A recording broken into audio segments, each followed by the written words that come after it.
I Or didn't. you spent like a couple months over there? No, I had it all planned, and then it never happened. I remember you talking about it. And I have put that back on the table. What do you mean? Like you want to like everything and go backpacking for a couple months? Yeah, Dude, that would be awesome. and it's kind of one of those things like maybe I come back, maybe I don't. Like You never know, man. I mean, we'll see. Lots of people have gone over for vacation to Europe and then just never returned because they're Yeah, like the lifestyle's different there. it's one of those things that like I always wanted to do, and I didn't do it. And it's one of those regrets that I have. I don't have any kids. I don't have any ties. Like, Now's a good why time. not? So Now's a good time. I figure you're here probably in about a year or two. And like things I've seen about people who've gone over to Europe to backpack and whatnot is you don't need a lot of money. Yeah, It doesn't take a lot of money because the actual backpacking lifestyle sure. is very poor. Yeah, and You not to know, mention, I mean, if I need a gig for a couple weeks, you can always bartend. I can do that. You know how to. I mean, I'm sure bartending's the same in France as it is here. You know what I Can't mean? imagine it's that much different. Yeah. I think the words might be different. That's Sure. I But only know how to make American drinks. I mean, food and beverage that translates well. Absolutely. You should do it, man. I think probably around my 40th birthday is what I'm looking at. When is that? How long ago? So I turned 37 this year, so I'm looking at like probably 2.5 Why not do it sooner? years. Why not like literally be like, hey, in a month I'm dropping everything and going. I'm too You overthink it. I'm too responsible for that. Uh, I gotta have my things in place. I gotta have enough money. I gotta have my place saved up in case I do come back. I gotta pay that off till I get back, and then I gotta have enough money to travel and do everything that I want to do, and all those things. Do you think that might hinder you from actually doing it though? Not like this time. like all of a sudden 3 years say- happens and you're not ready to go. I think it did, and I think I've learned from that. Yeah. I had to learn that lesson in order to get to this point. You mean like the lesson, like I'm gonna put this off until later, and then when later comes around, And then later you never don't do happens. it. Later never happens. Good for you. Yeah, that's why I've put that kind of deadline on there. That's a good deadline to shoot for. Yeah. 40th. Like what better? Like I went and did a Spartan race on my 40th Right. birthday. You know what I mean? Like that's pretty cool. Yeah, man. I hope you do it. I do. Me too. It'll be beautiful. Like that's actually one of the things I'm looking forward to about our trip to London is because we fly into Paris Yeah. and then we take the train from Paris to London. That's cool. And I feel like that train ride would be very pretty. See, I either want to do that or I want to start out in London and kind of go up, Ireland, Scotland, do like the United Kingdom. Shit, we go to Norway and Sweden. Well, I want to end there. So I want to come down, go to France, Spain, Portugal, Italy, Germany, and then go and do the Netherlands. I'd highly recommend staying away from Ukraine and Jerusalem Sure. right now. But in 3 years, things could be totally different. Who knows? Yeah. Things could be totally different in 3 years. You never know. Hard to say. Could be the exact same. Could be. Well, Preston Slack, Yes, sir. welcome to my podcast. Thank you for having me. Appreciate it. The main reason I wanted to talk to you is because over the years, you've been a really good friend, Preston. One of the things mainly that has stuck out to me about you over the years is back when Rachel was sick and in the hospital. And one of the things I remember about that time is everybody always wanted to talk to me. Everybody always wanted to talk to me about Rachel, like what's going on here, blah, blah, blah, this, and this. As people do. And you would just sit down with me and not say a word. And I really appreciate that. And I've never told you thank you. I don't know. And I wanted to thank you for that because it meant a lot. Because you literally, I remember one specific night you came and you just sat down next to me, and I think for 45 minutes we didn't say a word to each other. Yeah. So, and I just wanted to thank you for that, man. I want to thank you for being that good of a friend. Sure. because that was a hard time. Happy to be there, man. Appreciate it. I know it meant a lot to you. To like Rachel meant a lot to you. Absolutely. Too, so, Yeah. but we're talking about Europe. Yeah. You said you want to end up there in like Norway, Sweden area. Do you have any specific location that you definitely want to see? No, really, the first part, getting there in the United Kingdom, that's probably what I'm most excited about. Just getting there and starting that journey, or just That like and London? I don't know, I really want to see as many castles as I can. Castles? Yeah. And not just like, you know, the big ones and the ones that you think of, the stereotypical guy. Like I want to see like the little ones that people just built. I highly recommend. So when I was a kid, we lived in England and Germany because we were a military family. Right. And in Germany, we took a field trip one day to a castle up in the mountains, and it had this. I don't want to say balcony because it was really just like the edge of a cliff. It was bricked up and everything, and you could walk up to it, and it's just nothing but mountain ranges that you see in front of you, right? And you could say, I, love, love, love, you, standing in this spot, and it would come back to you as I love you, I love you, I love you. It's really cool. Really? Yeah, it was really cool. It's this castle built up in the mountains in Germany, man. It's real. I don't remember what it was called. That's trippy. But I That's remember cool. that echo coming back because those all of us kids thought it was so cool. So you would say it separately, and you would say it separately, and it would come back as "I love you." That's cool. Yeah, like that's cool. Good if you're wanting to see castles, man. There's some Yeah, beautiful ones. Add that to the list. Well, for both sure. England and Germany. I mean, they have such rich history. You know, Yeah, like all those castles. It's like, have you been to the Center of the Universe in Tulsa? No, I haven't, but I've heard it's really cool. Yeah, it's. Can you really not hear anything outside? Like, isn't that what it is? Man, you're talking about when I was. Mom Bear, you in their other room? In elementary school.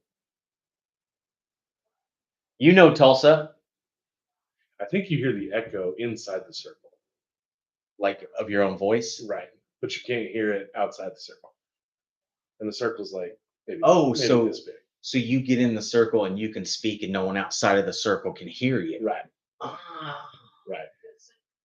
The center of the universe. It's pretty small. It's just like I don't know, like. Yeah. I mean it's literally like enough for you to like stand. Yeah. Yeah. It's cool. I need to go up there. Yeah. It's just one of those weird phenomena. Yeah. What do you know what it like? Do they have any like idea why? What it is? Like, no idea.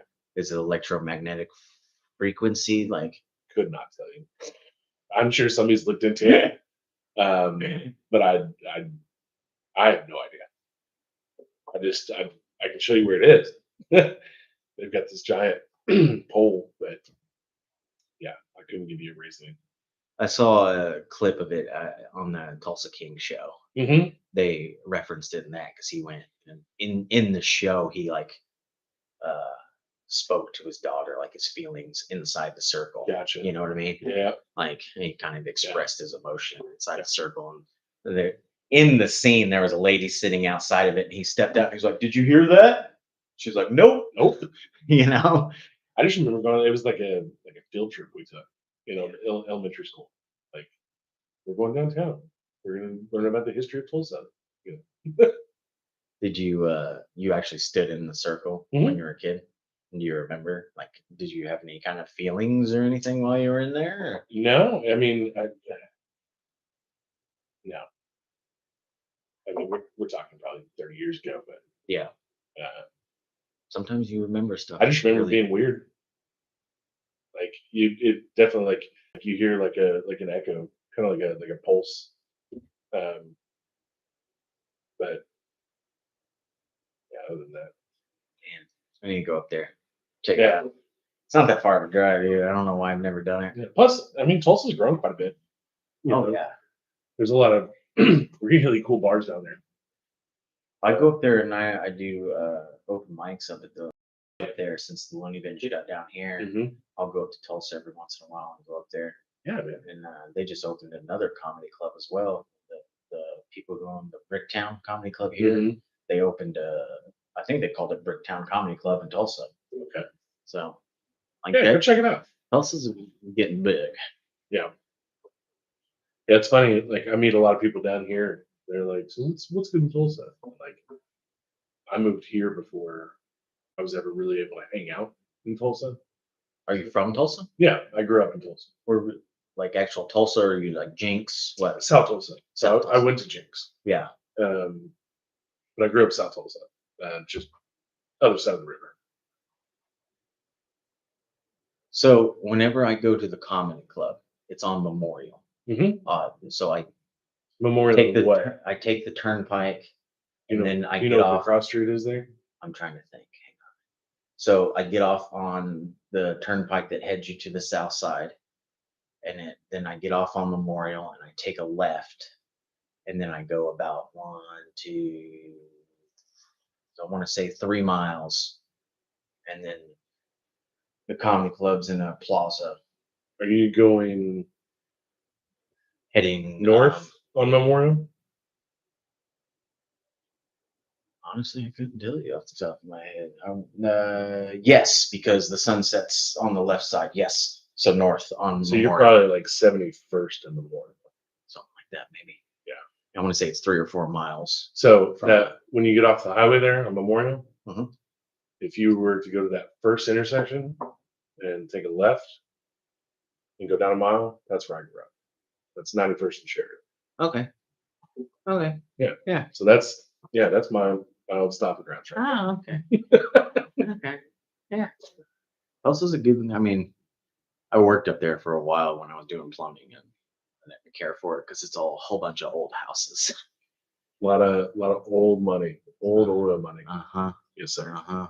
It's very one of the things I like about Tulsa compared to here is the greenery.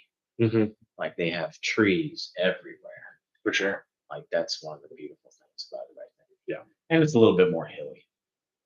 Yeah. Yeah. I wouldn't say mountains, but hills for sure. Sure. So Sure. I was work. We're not going to talk about where you work. I don't want to That's fine. get in trouble or anything. It was good. It was good. Last night was a good night. Any troubles? Preston works in the bar industry, ladies and gentlemen. No, not last night. No. Last night was a super easy night. It was chill. It was steady. Went by quick. All things you hope for. We were actually at the one on Expressway MacArthur last night, because yesterday was a rough day. Mhm. So we went and hung out with one of her friends on the patio. I love that you can smoke weed in bars now. Oh man. It's so nice. Did you ever think you'd see that day? No, Especially here. I mean, don't get me wrong. I did it before it was legal, We all did.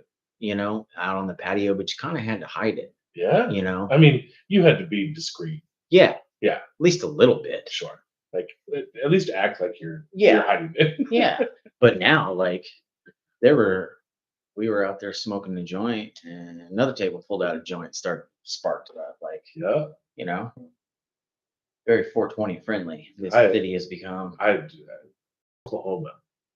Never thought I'd see the day. especially in the early days of the legalization process, Yeah.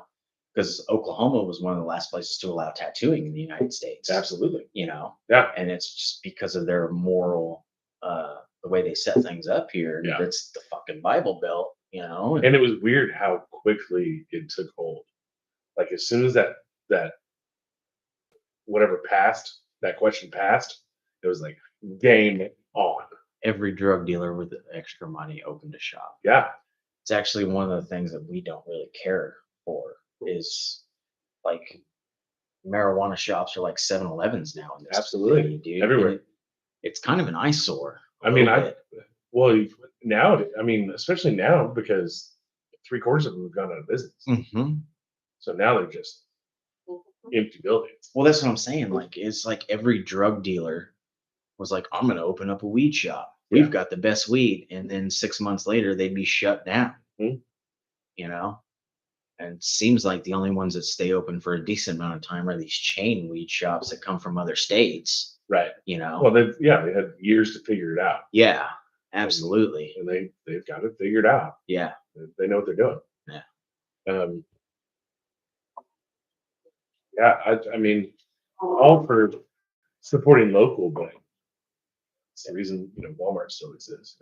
It's convenient. I hate Walmart to Cheap. death, but it is the most convenient store on the It is what planet. it is. Man. Like, are there even any local grocers anymore? Like, Not in that sense. I was gonna say I can't think of one mom and pop grocery store No. that still exists in this city. I think the smallest one is, and that's not even small. I mean, Crest maybe, but I wouldn't even consider that small. The Whole Food Grocers. They just opened one on Expressway MacArthur, Yeah. and that's an old Eckerd building, Uh-huh. and they turned that into a grocery You store. had- That's small You for had a Homeland grocery for a store. while, and then they finally. Homeland still exists, though. I think they Do just. they? I don't know here. I think there's one on 122nd in Rockwell, Really? or that's in Albertsons. I don't remember. Yeah, I couldn't tell you. But even Homeland was a big company. It's not a Right, small mom and pop exactly. grocery store. Yeah. You know, I'm actually. I don't know if they're mom and pop or just owned by bigger corporations and made to look like mom and pop, but I still see small pharmacies compared to, like the CVS, Sure. Walgreens. But I don't, like I said, Yeah, I don't you- know if they're owned by Yeah, you bigger still have entities. your like standalone practices. Yeah. Yeah, I don't know either. I don't. But sorry, we got. I don't know nothing about the pharmacy industry.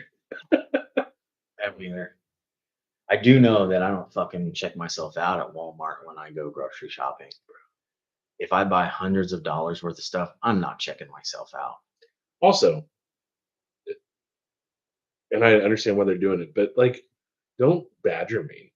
If I come from self checkout and you want to check my receipt, like, I don't stop. I don't stop.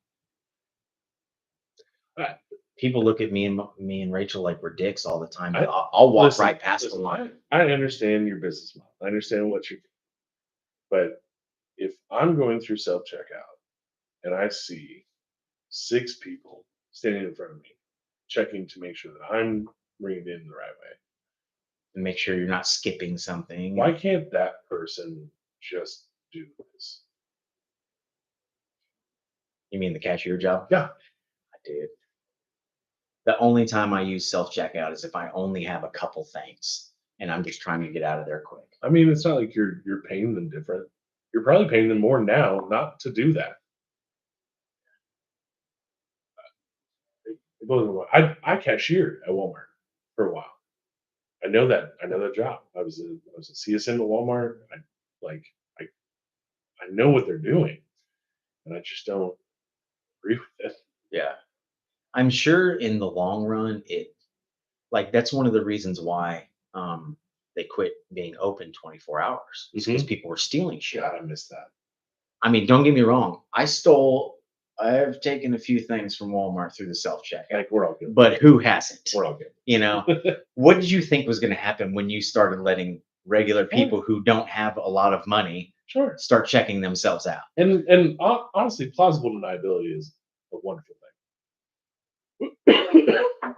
Oh, I didn't see that. Oh, I I'm didn't sorry. notice. Yeah, Oops, I forgot to ring in the case of water underneath my bag. I'm so sorry. That was not on purpose. Yeah. No, but one of the things I miss is going and like working in the bar industry, getting off at 3, 4 o'clock in the morning, and going grocery shopping, and there being nobody. And that's when they stocked. That's when all the Oh, new stuff man. came out. That was the best. That was the best. Yeah. I used to love going grocery shopping in the middle of the night when there was nobody. 4 o'clock in the morning, best Yeah. place. Yeah, loved it. But yeah, I don't even think at the big Walmart is even open. No, none of them are. Yeah, because their loss Yeah, huh? skyrocketed in those hours. I'm pretty sure that's what I had heard at the time. Well, it started during COVID, and they Well, couldn't, that doesn't surprise me. they couldn't staff, and they couldn't have, That doesn't surprise me, but they were still thinking about it. I mean, Yeah, sure. that's when the majority of their thefts were happening. sure, yeah, Like, um, yeah, yeah, without a doubt. But I mean, Walmart's security is yeah, much they have the plain clothes people walking around everywhere, watching. all the time. Yeah. My younger brother, that was one of his jobs at one point in time. Loss prevention. Yeah, he was working, and he was the plain clothes guy that would just walk around. And not to mention, like, not only do you have eyes walking around, but you've got hundreds of cameras. Ridiculous. That's another thing that bothers me about the self checkout too. Is like you have a camera watching me from the computer. Mm-hmm. You have a camera watching me from Mhm. above. I guarantee you have one or two You- that are scanning At the least whole. 2 or 3. that That's are what on. I'm saying. Yeah, like, yeah. And then, no offense, but they always put the person who can't stop somebody at the front door. The person that you feel bad about being a dick to, Right. they put them at the front door, the one Sure. that asks you for your receipt. So you're like, oh yeah, Absolutely. no, I'm not. I'm like, no, thank you. Have a good day, and I walk around. Dude. Yeah. I'll walk around the line. I don't care. Can I take a look at your receipt? No, thank you. That's what I say. Yeah. Like, no, I'm good. Or if they say, "Where's your receipt?" It's in the bag. Yep. Like, if you really think that I'm stealing something, send a cop after me. I know you got one in the fucking room. Sure. Sure. We'll have that conversation. Yeah. Like, you're not stopping me. I just paid you whatever, Yeah. you know. I'm gonna go continue the rest of my day. Well, Walmart is such a shady company. I mean, and we as Americans have chosen to look the opposite direction for cheap prices. Well, I mean, any they've been corporation making that much money. Yeah, but I mean, Walmart specifically is one of the examples that I like to use as opposed to the American people, you know. Oh, well, look this way while you do this over here because Yeah. we like your cheap prices. Yeah, yeah. And like I said, don't get me wrong. I mean, we went grocery shopping at Walmart this fucking morning. Like, Yeah. if you want food in the like, they do have damn good prices, but they do some shady things to make profit. Sure. They put profit over people, just like most big corporations nowadays. Well, corporations are people too. No, they're not. You don't get a fucking vote because you Yeah. know what? You have way more money than me, and you can buy more votes than me. Mm-hmm. Like, I was just in this competition, this Mr. Health and Fitness competition, and I made it through 3 rounds of it, and then I got dropped because I didn't have enough votes. But the voting process was not just, hey, buddy, go vote for me. When you Mhm. got to the vote, you could get 1 free vote, but then you could buy a vote for $1. Each dollar was a vote. So you could just, if you have Sure. friends that have Buy it. money, hey man, here's $100. Go vote 100 times for me. Like that's So what does that title actually mean to you if you're the winner? That's what I'm saying. Like, it doesn't seem like a real competition. Like, to me, it would have been, these are all of our guys that we have. Come to this website, look at them all, cast your vote who you think is your best option to be in this Mr. Health and Fitness. Democracy. Yeah. But instead, it was about money, man. I mean, I'm happy to have made it to the 3rd round, and that's awesome and all, and like it's a Yeah. cool competition. But like, they didn't even tell me that I was dropped. They didn't even send me an email No. that said, hey, like I got an email that said, hey, tonight at this time is when we decide the top 10. And if you're not in the top 10, you'll be dropped or whatever. But after Not that even like time, thanks time, for participating. yeah, after that time frame came, I never got a, hey, thanks for participating in our competition and blah, blah, blah. No, it was just about making some money. Thanks, guys. But I mean, don't get me wrong. The prize for it was $20,000, a couple page spread in Men's Health and Fitness magazine. Yeah. Some cool stuff that you win and everything. But I mean, I think their ultimate goal at the end of the day was to make as much money as they could off. Yeah, that's a quick money drive right there. Yeah. Because I mean, if you live a healthy and fit lifestyle. Who wouldn't want to be, you know? And what sucks is it probably didn't start that way. It probably started as like a legit thing. Somebody came up with an idea and they said, "Hey, let's do this thing. Let's figure this out. Let's find Yeah, because it was and average Joes. yeah, and You know, we'll like we'll do online voting and we'll get people involved. We'll do social media, blah blah."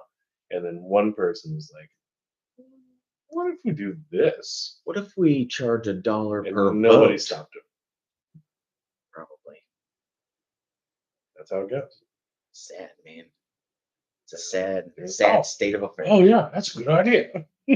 Because, like, I mean, at the end of the day, if you had, just say you had 100,000 people pay $1 to vote Mhm. each, one extra vote, that's $100,000. How many people were in this competition? At the start of it, before they made first cuts, I want to say Rachel, I didn't count it, but Rachel counted like 50 contestants Okay, or so. so if you get 50 people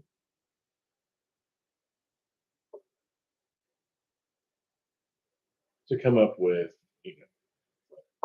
Well, that's 20 people apiece. Well, that's what I'm saying. Like their social media following was over 1 point something million followers, Right. you know. So even if they just had their followers, that's $1 million. Pay a Sure. dollar a piece. Not That's to $1 million mention, bucks, and they only have to pay out $20,000 to the winner. you get that one friend who's like, "Yeah, here's a grand." Exactly. Crazy. Mm-hmm. It was cool though. I mean, Yeah. it was like you actually had to submit to get into the competition, and I think they What was actually the application process like? For the that? application process was like I think they kind of stalked your Instagram, Facebook, and you kind of gave them, you sent in some pictures and a little description of why you should be considered. Gotcha. And one of the things that I had talked about, like, was that I had changed, like, when I really started to become healthy and fit was whenever shortly after she had her coma. Hmm. And because my goal for her is I wanted to take her to the beach, and she couldn't walk from the parking lot to the ocean. So I would have to carry her across the sand. So that was my original purpose for That's cool. wanting to Very become noble. stronger, you know. That's And then cool. then I became sober from booze and drugs and blah blah blah. And Well, just- that's a huge step. yeah, and I mean it just progressed and progressed and to what it is today and whatnot. That was kind of the description of what I sent them. That's You cool. know, because I think somebody actually looked at each contestant and then was like, okay, we'll pick this person Yeah. because they only had so many. Yeah. I'm sure it was, things you see on TV. They lay out all the headshots. We're gonna take this one. We're not gonna take this one. Yeah, absolutely, absolutely.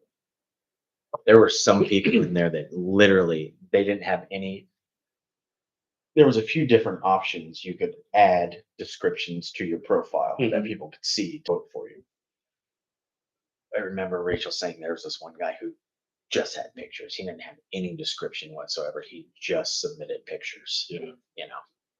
So, Lazy.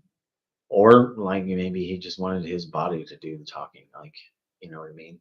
I can Because see that. it was every walk of life, from bodybuilder type people to Just look. I don't need to say anything. Yeah. I can see that. check out these biceps, Right. son. Right? What were you about to Yeah. say? I know that. Yeah, bro. Yeah. No, going back to your motivation for getting in shape. You don't hear a lot of those stories about uh, people trying to do things for other people anymore. As far as motivation, Yeah. it's a lot of you know self worth. Like I'm doing it for me. I want to make me better. I want to- Well, I mean, I have that as well. which I admire. Yeah. You know, like the only person that I compare myself to is the person that I was yesterday. Sure. You know, and like, That's that the McConaughey quote. He's like, "Who's my hero?" oh it's yeah, me it's in- me me 10 in 10 years years. from now. Yeah. And then when I reach that 10-year mark, I'm nothing like that person. But Uh-huh. my new hero is 10 years ahead of me. Exactly. Yeah. In a way, but he's more looking at the future. Am I better today than I was yesterday? Right. Does that make sense? Yeah. Because like I told somebody one day, they said, how's it going today? I was like, just doing little things today to make tomorrow just a little bit easier, Hmm. And so there is that selfish there, but I don't think that's what should drive somebody, because then it becomes very narcissistic. Hmm. Like there has to be that There's definitely got to be a lifting balance. other people up around Yeah. you too. You know what I mean? One of the things I heard a long time ago, and I couldn't say where I heard it, but it was kind of along those same lines. It was, how you doing? And I think the response was, uh, doing future me favors. And Yeah. I really like how kind of succinct that is. Um, just looking out for future you. No, absolutely. Like I know there's huge mentality nowadays with the whole YOLO, you only live once thing. Sure. But yeah, you only live once. That goes both ways. Most of the Absolutely. time you live once for 75 years. Yeah. And you got to think about a little bit into the future. Like you don't have to structure everything around 20 years from now, but you still have to have some sort of aspiration. I'm sure there's a community that has a bit about that. Like, yeah, YOLO. So be careful. I actually kind of like that. Because you Preston. might die. I like that. But yeah, I mean, you have to think a little bit about the future. I mean, that's what planning for retirement is, putting a little bit of money aside so you're not fucking living I mean, paycheck to paycheck yeah, your whole life. if you plan to be a part of it, you Yeah. absolutely have to think about Yeah. That's what, like, I'm tired of being poor, man. I want to try being it. rich. Yes. Like, a friend of mine just opened up her barber shop. Yeah. And she's been my barber for years. And she opened up a Handsome Dan's on MacArthur in between 50th and 39th Street. Okay. She was at Tom's on Tom's Barbershop right here in Bethany. And like we had conversations over the years many times, like, I'm tired of making other people rich. Yeah. Like, why can't I be rich? Why not try? Hmm. I know we can do paycheck to paycheck. I know we can do poor. Like, we've made it. Yeah. Like, we were living off scraping change, like to buy packs of cigarettes. Like I know we can figure out how to do it, but That's it comes with time. that's one of the craziest things like that I've dealt with is I can go a week and spend $10. But if I have money, I can go a week and spend $500. Why don't I just spend dollars every week? Save that money. You're impulsive. Well, yeah, of course. Like you give in to those impulses to buy something instead of saying, no, I don't need that. I need to save this. Well, and I think it's also when you go through that, not being able to, when you have the opportunity, you're like, yeah, I'm gonna take it because it might not come around again. Oh no, dude, that happens like in my mind all the time. Like when sometimes you'll get a chunk of money. Hmm. You'll be like, oh, well, I have this expense and this expense Mhm. and this expense. Let's go ahead and get those taken care of, and then bam, that money's gone. Yep. Sometimes I have to tell them, like, okay, you really don't need that big expense. Like, Yeah. just continue saving a little bit as you've been doing, and you'll still get it in 3 months. You don't need it today. Hmm. I have to stop myself sometimes. Like, for sure. Yeah. But it's even, like on my way to work, like I'll stop and I'll grab tea, even though I'm going to work. That has tea. There's plenty of beverages, but I can't. So Yeah, I do. but is it one of those things that is like you see it as a waste at that point? Like, when you No. have the ability to do it. and you Not don't, until I look at it in retrospect. like we're having this conversation. Right. Right. When I think about it, or when I don't have the money to do it, I do it at that time. Yeah. You know. If I wouldn't have bought that, I'd have money for this right now. Exactly. Yeah. Yeah. Yeah. I know that. Yeah. So, man, one of the best things I ever did was quit smoking cigarettes, bro. Oh yeah, I Because believe that. I want to say it's like somebody told me it was like 10, $11 a pack now. In that range. I mean, if you get at the bar, it's 12. 12 at the bar. Mm-hmm. I remember when it became 6 and everybody was like, Everybody this is lost their ridiculous. This is ridiculous. Yeah. I'll just go to the store. I'll be back in a minute. Like, okay. Hey, there's plenty of times I ran across the street. Sure. Why not? It saved you a couple bucks. Hey, Preston, you need a pack while I'm going? Yes. Thank you. Oh, there's plenty of times. Yeah, grab me a pack. I'll get you next beer. Yeah. I That was the hardest thing I ever quit, man. believe that. Cigarettes. I think it has to do with because of the accessibility. Sure. You know, just like it's everywhere. I mean, yeah, same with booze. Like it's just everywhere. I'm convinced that they haven't gotten rid of cigarettes because they need something to blame cancer on. Yeah, Like in my conspiratorial mind, sure. I can get For on that sure. train. we can. We can. I Well, because I mean, think about it. Like our processed foods cause cancer. oh yeah. The cars we drive every day put pollutants in the air that cause cancer. Planes flying cause cancer. The electricity that flows through our wires causes cancer. The pesticides we spray on our lawns cause cancer. The fucking shit we put in our walls to insulate our house causes cancer. Like Vaccines. vaccines cause like everything. That tea, drinking too much of that tea probably causes cancer. In fact, Without that. we regularly buy Gatorade. Mhm. And just the other week, Rachel had seen some TikTok talking about how Gatorade has been known to cause cancer.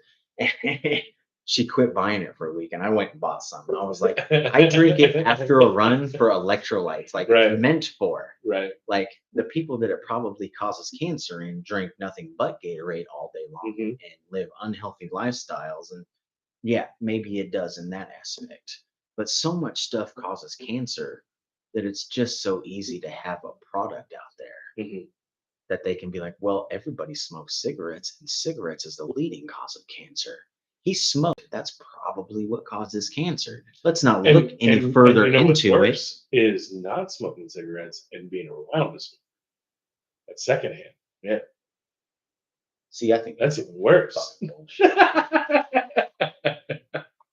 I remember when they had those campaigns, how secondhand smoke was worse than actually smoking. Yeah.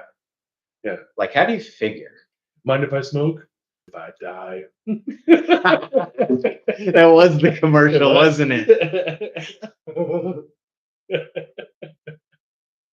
It's like that old weed commercial from the 80s. Like, where'd you get this? I learned it from you, Dad. Like, Oh man, that's weed, man. That's another thing that's shocking is how they demonize weed for decades. And now we're like, oh, well, maybe it is a little bit okay. crazy. And now they're descheduling it I've heard that, finally. which is fantastic because it doesn't need to be with heroin and all that crap and the Schedule One drugs. And I understand why it was. I mean, it was purely political. It was, you had this counterculture movement, and they didn't like it. Actually, I've actually heard that it was before that. It was before because that? of paper, because hemp. I thought it was just Nixon. That was part of the war on drugs. That's what you're talking about. The No, counterculture. no, this is before that. War on drugs wasn't until the 80s. Oh, that's right. That was Reagan. That's right. But Nixon had all the hippies that were smoking weed. yes, and doing LSD and all that Mhm. stuff. And yeah, that was to like, yes, destroy the counterculture. But Right. yeah, I know what you're talking about. And I'm sure it had a little bit to do with it, but before that was the dude who was I can't think of his name, but he was a huge paper distributor, and hemp was being brought in as a cheaper paper source. That also tracks. Yeah. And he then there was a huge push to demonize it hemp as it's from the marijuana plant. Mhm. And so, but I mean, Yeah. could be wrong, but No, I don't have think- heard that. Is that I think both are correct. yeah, no, absolutely. There was definitely a counterculture push in the 60s and everything for sure. You know, that's crazy though. Yeah, you fear what you don't know. Well, not I don't think it's necessarily a fear what you don't know kind of thing. Well, it is if you're in politics. I think it's more a fear of losing your status, your money, Well, yeah, your profitability. yeah. The unknown is part of that. Yeah. I think profit's more a driving factor though. Sure, Like but because there's a lot to be said for maintaining the status quo. yeah, You know, I mean, but what if the status quo is wrong? if it works for you, Yeah, it's but not wrong. most of the status quo works for them. Right, and that's what I'm saying. Specifically. That they were the ones that made that happen. Mhm. So you have this movement coming out. It's unknown to them. They don't know where it could go. It could go either way. But we're going to shut it down because this is working right Yeah. now, and I don't need this to interrupt that. Sometimes that's where I think change is most Oh, on our side for sure. like because to me, like that's one of the things I think that we've gotten away from as a country is people over profit, putting people first. Well, I just think questioning that status quo. I think we've gotten away from. Elaborate what you mean. I think bit more. people are complacent. People are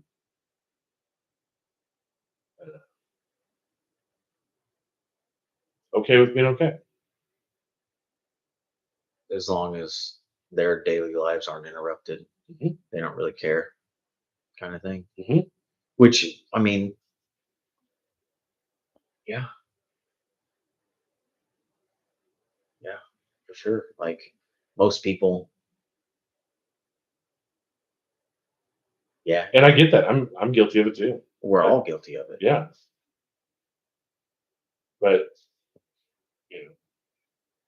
sometimes you gotta start asking questions.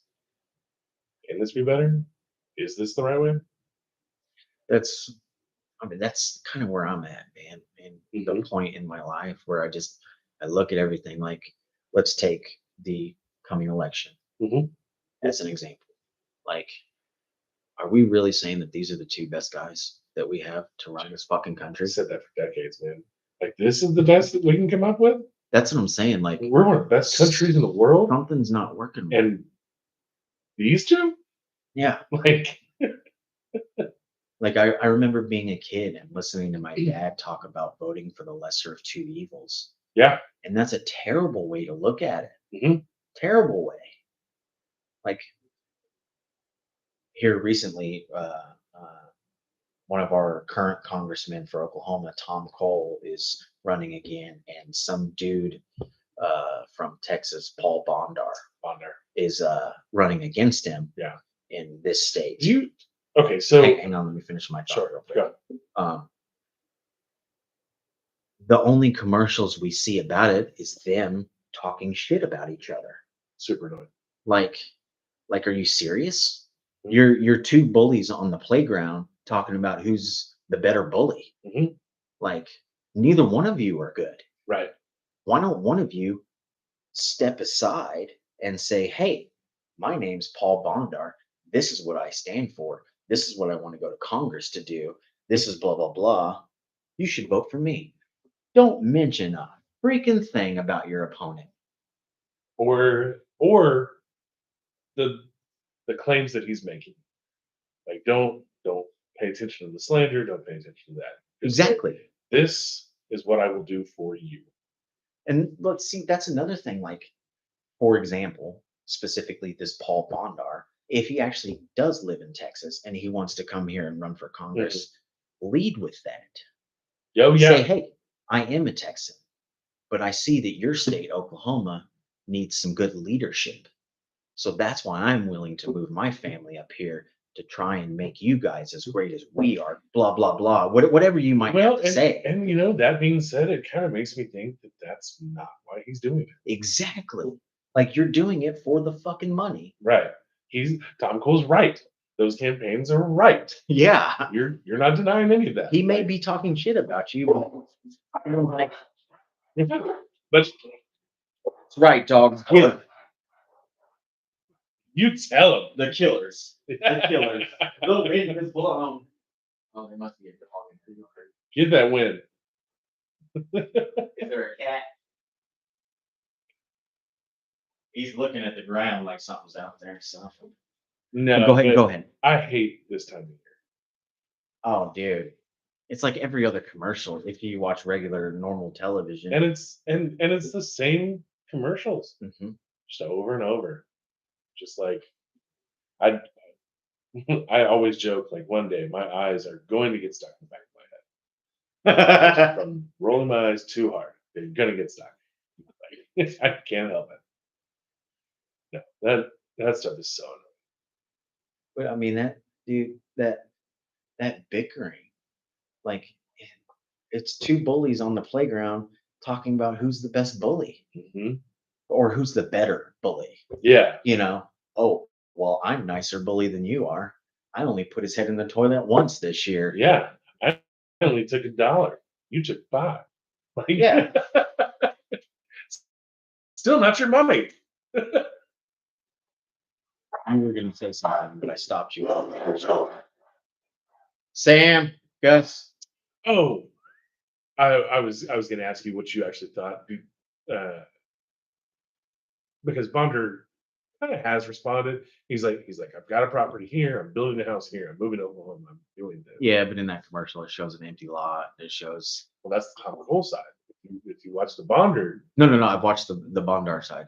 The pro Bondar it just shows a commercial lot. that shows this is Paul Bonder. This is where he's building his forever home, and they show a It's dirt lot. an empty lot. Yeah, they show a dirt lot. Well, also he just voted in Texas. His office is in Texas. He's doing interviews in his office in Texas. Well, it also doesn't help that Channel 4, the news, they interviewed him, Mhm. and during that interview, the news reporter goes, "Are you in Oklahoma right now?" Yeah, when And he goes, "I'm in an office. I'm in the office. I'm in an office." And he goes, "Well, is your office in Oklahoma?" "Oh, you're breaking up right there. I couldn't."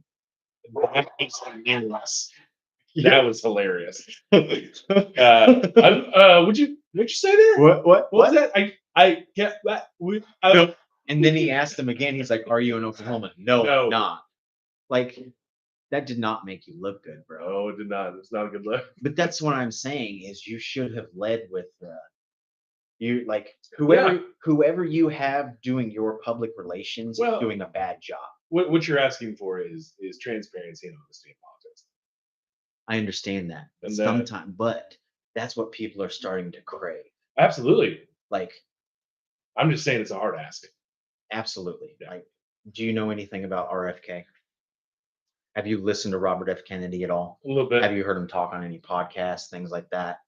Like, his views, opinions, and stuff are like, he's the right guy for the job, Mhm. but I think it's the wrong time Mhm.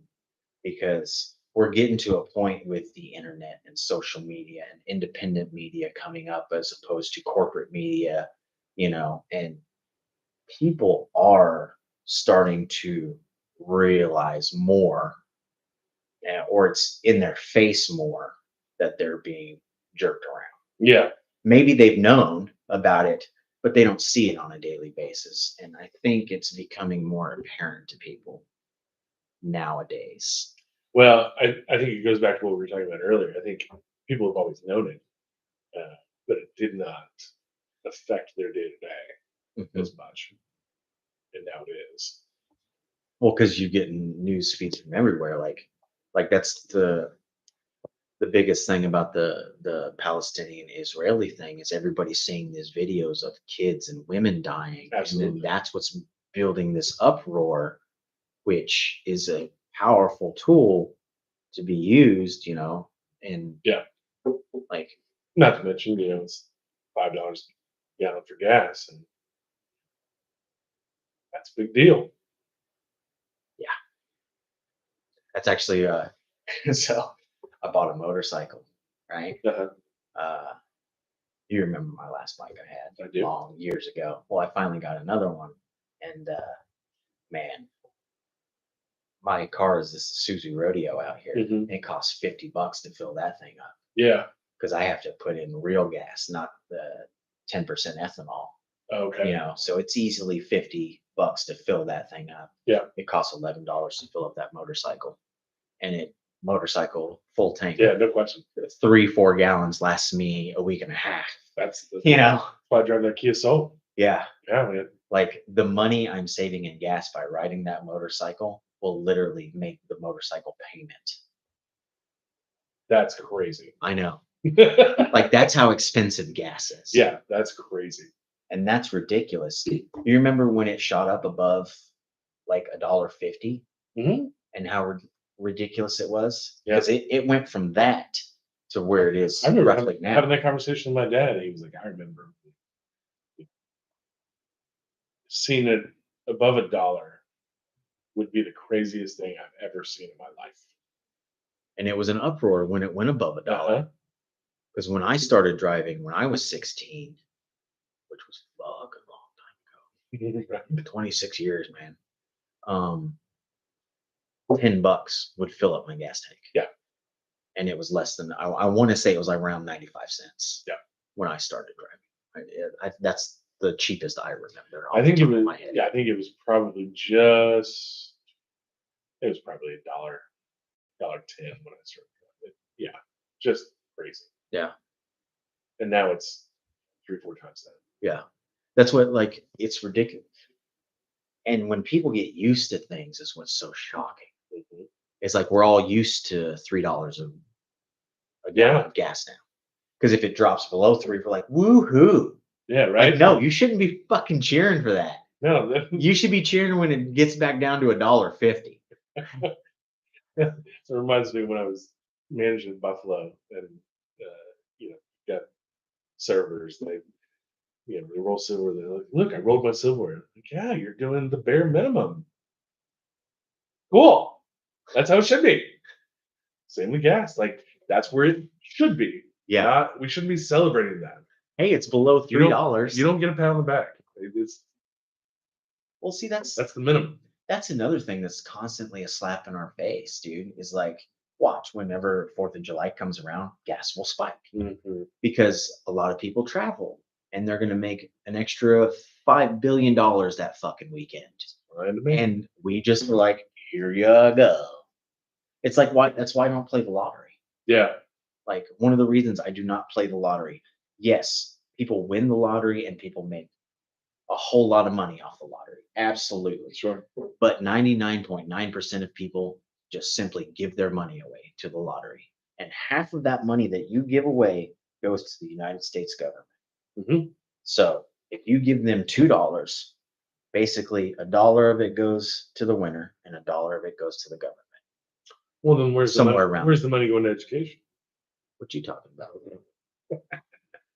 You see how our public school education. That's where they say it's going. That's how they sold it to this state too. I know. They sold it to this state like it would go to help education. Mm-hmm. And I remember being in OnQ one day, and it had some $100 million number, like 347,582,000 blah blah blah dollars have gone to education in Oklahoma from having the lottery. Cool. I'm like, you're so full of shit.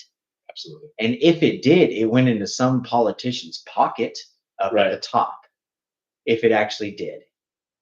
Yeah. Why do we continually rank at the bottom of the list in education? Why do we continually rank at the bottom of teacher pay?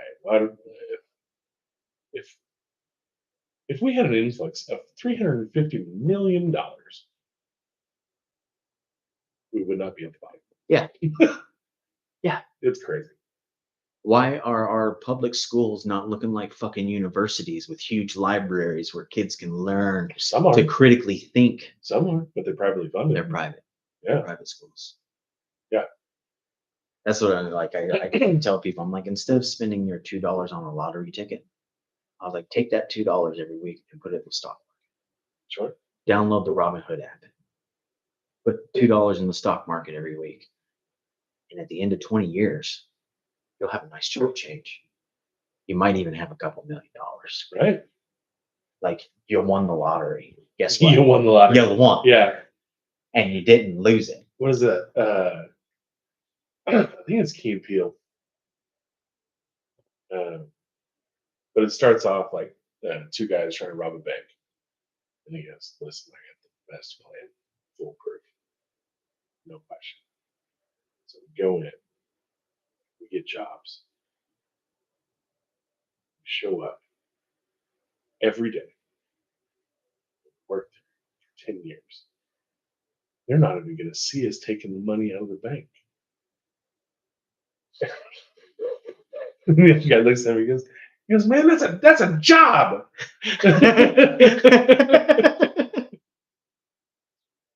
That sounds like Key and Peele's. Yeah. I love those guys. Genius, man. It's genius. They're not even going to know. We're going to take them. They'll give it to us in Yeah. check form. Yeah. They'll put it in our bank. Oh, that's a job. It's terrible, man. How did we end up here, dude? Like, I know how a bunch of small, tiny, stupid decisions, bad decisions that we've made as a country, just like anybody makes in their life, you know? Or, the world actually ended in 2001. And the rest of this is just Simulation. Some people do think it's, I don't know, man. I felt something yesterday that don't feel like a simulation, bro. Yeah? Yeah. What's good? Whenever Oh, yeah. whenever we so yesterday we put Princess down. Whenever she gave her the shot that actually finally put her down, Real emotion will do that. like she was on Rachel's lap and I had my hand on her back leg because I was also like comforting Sam with this arm. But whenever it happened, like, man, dude, I felt this. Best way I can describe it is just this electricity that I could feel. Like, I don't know if it was her energy. Sure. Yeah. Rachel felt it. She felt it as well, and it was a couple times. And a little bit after, I could just, how when you shock yourself, Mhm. that little tingly sensation Absolutely. that you feel after shocking yourself. I mean, it felt like that. And I wasn't touching anything electrical, man. Like I was touching Sam and I was touching Princess, and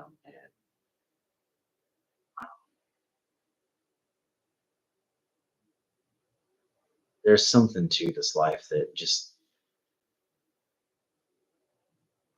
feelings that you get, I guess, like emotions. Because I mean, at the end of the day, we're all energy, and it's one of the 100%. it's one of the things that I've always thought. Like I'm not a huge believer in the religious aspect of God, but I do believe that there's something more than you and me. There's got to be. There's too much beauty to this world that like there's got to be something. Well, see, I think that is the bigger thing, is the you and me, Well, see, yeah, Like hang on. the connection. Yes, I think that God is in us all, Absolutely. and that's the energy that we feel like. I'm not saying that you are God, but a little piece of God is inside of you. Does that make sense? And Yes. when I think, I don't know if this is true, but I think that when we die, our energy is just simply dispersed into that greater entity that we are all part of. Yeah. Everything from the tree outside to you to Sam to Princess. Sure. You know, and I kind of feel like that's what that like electricity that I No, felt I've- was like her. I've tried to describe this, over the years. I've thought about it. I I keep coming back to what I call like of oneness. So like, the phrase in the Bible where more than one of you is gathered in my name, I'm there.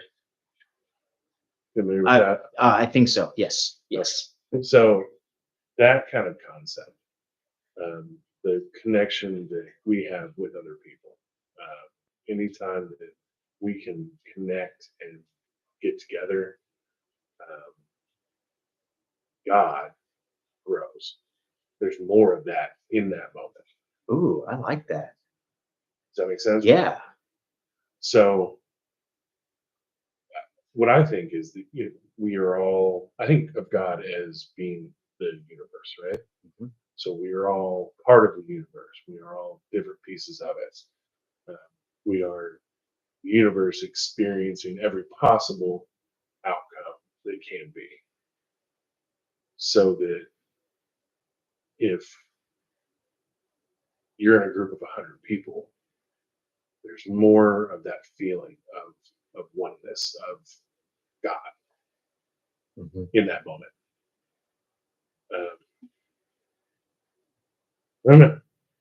It's a theory that I keep throwing around my head. No, I mean it's very much along the same lines of how I think about it. Like, Mhm. like I don't necessarily think of like, an entity that is looking down and judging absolutely. and controlling our lives and Yeah, no, I don't. I know. a personal relationship with God. I don't subscribe to that theory. Okay. But yeah, I believe in consciousness and people. There's just there's been too many times in my life where I am in the exact moment that I'm supposed to be there. Mhm. The prime example of that is Rachel. Mm-hmm. You know, Mm-hmm. you know 1000%. that is one of the most defined moments in my life where I was where I was supposed to be in that moment in time to save her life.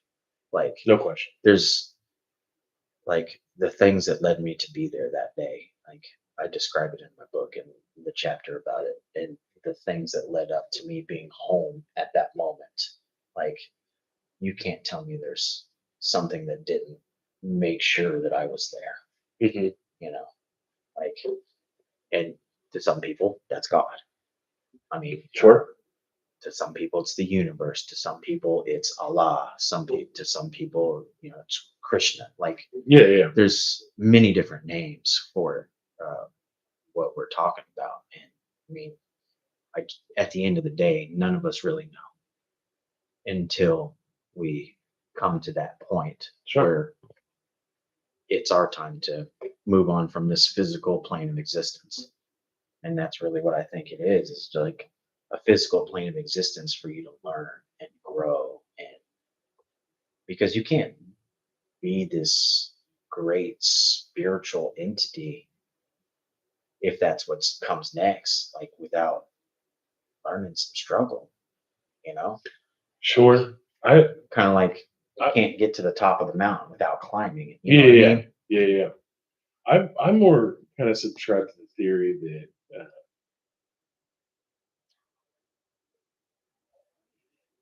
the multiverse. Uh-huh. So I see, going back to what I said, the universe experiences itself.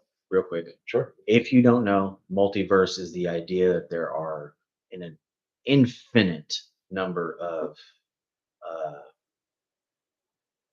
separate realities all going on at the same time. Basically, like for example, in this reality, I'm me and Preston is Preston. In another reality, Preston is me and I'm Preston. Or more to the point, in this reality, we are having this podcast. In another reality, I didn't show up today. Yeah, absolutely. Right. Yes. That So- it's the idea that everything that can happen does happen, but it's just in a different plane of existence. So the way that I like to describe it is everything that can happen is happening, or everything that can and will is happening All at the same time. concurrently. Yeah. Okay. That's a very good way to put it. And that's kind of how I look at it. The universe experiencing all possible outcomes all at the same time. So every single possible outcome of anything ever is happening concurrently. Mm-hmm. Kind of like no, it's not like that. I like that though. Like I mean, that idea of the whole multiverse is very interesting. Yeah. And it really it'll trip you out if you really just sit down and think about how big that is. Yeah. I mean, every possible outcome. Like I grabbed this. There's a reality where I didn't grab that. Or where you went to grab it and you knocked it over. Right. Right. And that's happening for everything Yeah. that happens. And there's millions, an infinite amount of possibilities of There's things that can happen in any moment. infinite possibilities happening every millisecond. That's crazy. Yeah. Dude, that's a lot to wrap your head around. Yeah. Your thought, I gotta pee. Gotcha. You made me have to pee.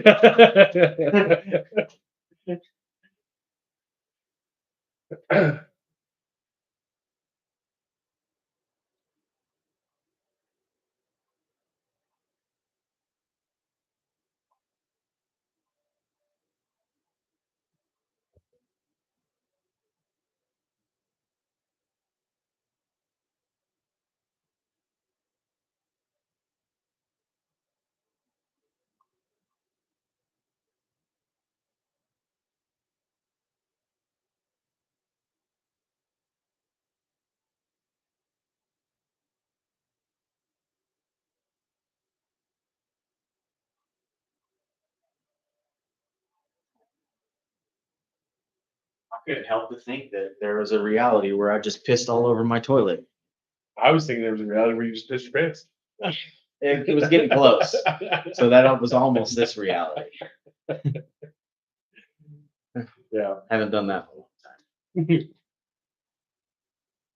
But yeah, man, that is crazy to think about. Like I mean, not to switch thought processes, but I mean, just thinking about how minute and small our little planet is compared to the actual universe, the observable universe that we can see. Sure. Like, have you ever seen one of those pictures that show like you are here, and then the next picture it's further away Oh yeah. in the universe, and it's like you are here, and then it just gets smaller and smaller and smaller until you can't even freaking see it. I mean, even in our solar system, you look at the comparisons between the Earth and the Sun, and it's crazy how small we are. And then you think about how small our solar system is in 9 little planets, the galaxy. 8, whatever. And then you think about how how small the galaxy is in the expanse of the universe. Like Yeah. it really is mind-boggling. And like our galaxy is small. Yeah. Our galaxy our sun is a Our small sun. So small. It's like the smallest of stars. Yeah. And that's another thing like of why I think that we're also not special but special at the same time. Yeah. Because it's real easy to go both ways there. Yeah, like you can say, I exist and therefore I'm special. And then it's real easy to get into like nihilism. but we only live for average 75 years, which in the grand scheme of the universe is, which is getting bigger, you know. yeah. but What I mean, yeah, no. In as far as time goes, absolutely 75 years is nothing. nothing. But it's so long for you and me. But just like with Princess yesterday, It's not even long for other living things on this planet. that's what I'm saying. Like Princess was only like 13 or 14, Mhm. you know, and but for her, like that's a lifetime, Yeah, you know. Yeah. And then even smaller animals, the flies last days. days. Yeah, You know, there's other insects that last less than that. You know, but to them, it's a lifetime. it's a lifetime. Sure. But to us, it's only 35 seconds Yeah. or a day. And I think a lot of people have a hard time disconnecting themselves and realizing that concept outside of themselves. You know what I mean? Like, Well, people are so self-absorbed sure. nowadays. I mean, can't drive down the street without seeing 8 people on their phone while they're driving, dude. Man, I see grown you, adults. it's not just you can't go anywhere. Dude, it's ridiculous. Anywhere. There was my roommate was telling me about something he saw. There was a rapper, I think it was in England, and he was posting on some kind of social media. He was just like, you know what? I think I'm done, guys. Or no, it was James. I was talking to James about it. He's like, I think I'm done. And he just showed a video of his latest concert, and it's just like 20 people just. Oh, looking through their phone Take it. instead of enjoying the moment. Oh, dude. And he's like, I think I'm over it. I don't want to do this anymore. People The live. reason that I do this is for interaction and Yeah. and seeing other people enjoy what I'm putting out, and I'm not getting any of that. Man, Yeah, I remember I was in Vegas, and this was one of the last times that I enjoyed a moment or tried to film a moment with my phone. hmm We were on that big Ferris wheel Mhm. thing, and we're kind of getting to the top, and the Bellagio fountain started going off. And I was like, "Fuck yeah!" that's cool. And I started recording it, and I remember my boss came up from behind me. He goes, "Hey man, just enjoy the moment. You don't need to film it." And from that day, like anytime I pick my phone up to do like to try and catch a moment, like just fucking enjoy it. And Just enjoy. what's crazy moment. anymore is, especially in a setting like that where you're on vacation, you're in this high tourism area, um, you can find that video somewhere. Guaranteed. There's probably a million of them of the Bellagio don't- fountains on YouTube right now. You don't need your own video. And pictures and videos never do it justice. Ever. Ever. I can take the most beautiful picture of the sunset, but from my perspective, from my eyeballs, it was so much better. What one of the best examples of that is the Grand Canyon. You ever been to the Grand Canyon? No, not yet. We will though. Man, when I tell you, pictures do not do it justice. Than actually like looking at the It is insane. yeah.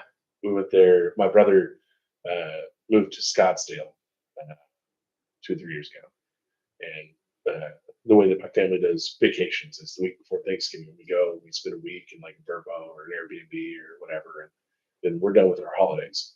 So like we get Thanksgiving, we get Christmas, New Year's, All at once, all yeah. out of the way. And so he moved to Scottsdale, and we're like, I had never been to Grand Canyon. Let's go spend a week. So we went, and that was awe-inspiring. It was crazy. And then I remember, just taking pictures and video and getting back and looking at those pictures, and I'm just like, it's not even close. Not even by a mile. That's why like we were telling people that we were going to London and whatnot for vacation. They're like, take lots of pictures. It's like, no. I might take a few, don't get me wrong, like Sure. snap this, snap that, blah blah blah. But Yeah. I want to enjoy. There's some of those like iconic photos you want to have. Absolutely. Like take a picture with the King's Guard and like Or like we're gonna go see Stonehenge. Like I'll Absolutely. definitely take a picture with Stonehenge behind. Sure, Maybe a selfie with it. Whatever. Blah blah blah. But after that, put your fucking phone in your pocket and enjoy the awe-inspiring moment of these huge rocks that nobody knows how they got there in Right. this little circle that makes this perfect alignment of And- blah blah blah. and why they match up with celestial bodies. Yeah, hang on. If you draw a line from here exactly that way, you'll run into the pyramid. Like, Yeah. Right on the line. and that's on the latitude line. Like, whoa, that's like, how did you do that? You know? That stuff. That stuff blows my mind. Yeah, Like ancient megaliths and that's why I like the Graham, Graham Hancock. absolutely. The what's their theory called? Ancient alien. No, not the show. Graham Hancock. Their the theory that Is it not the ancient alien theorist? no, that's the show. Right. That's what they call those guys. Is that not the theory? No, ancient alien theorists are the people who think that aliens created. Oh, us. that's right. Graham Hancock He is the believes guy in who thinks that in 12,000 years ago, civilization. yes, there was post civilizations before us that were No, you're right. way more advanced. You're right. I just can't think of what they call that theory. Give your phone. I do. Just Google Graham Hancock Yeah. theory. It'll tell you. But that's what And I feel like I should know what it is. I absolutely should know what it is. I hear it all the time.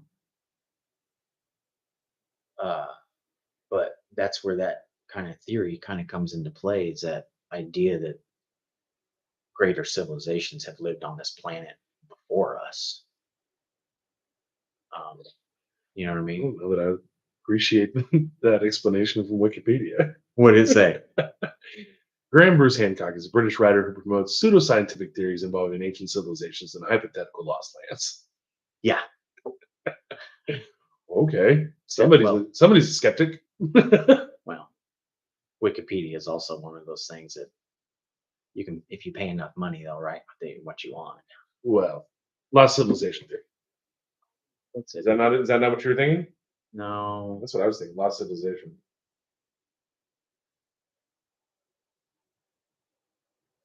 I think that was the name of his show.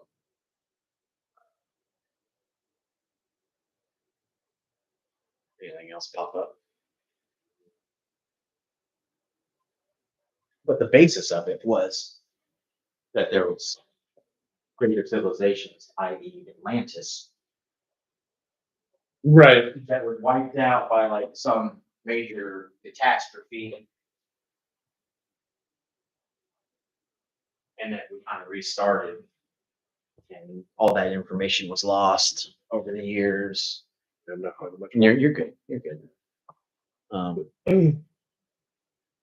But it's an interesting concept, and I mean, it's not something that is completely pseudoscience, like Right.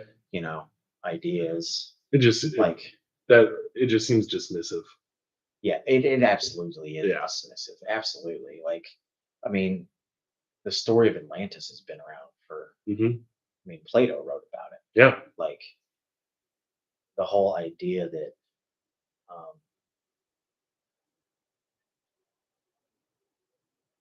everything they talked about is completely fake. Like, it has to be based off something. Yeah. Like, I mean, they weren't writing fiction novels back in the day. Well, and to assume that the landscape is the same as it, to assume that it's always been the same Oh, yeah, is incredibly naive. absolutely. I mean, things change. The Earth's climate changes all the time. So, yeah, in the middle of the desert, there was a city surrounded by water. I got no problem making that leap. Most recently, what I've heard about, like, Egypt in the Sahara Desert Mhm. used to be like a lush rainforest. Absolutely. And one of the things that somebody has said to to try and help prove that is the erosion lines on the Great Sphinx. Hmm. I guess there's water erosion marks So on it's, it. it's the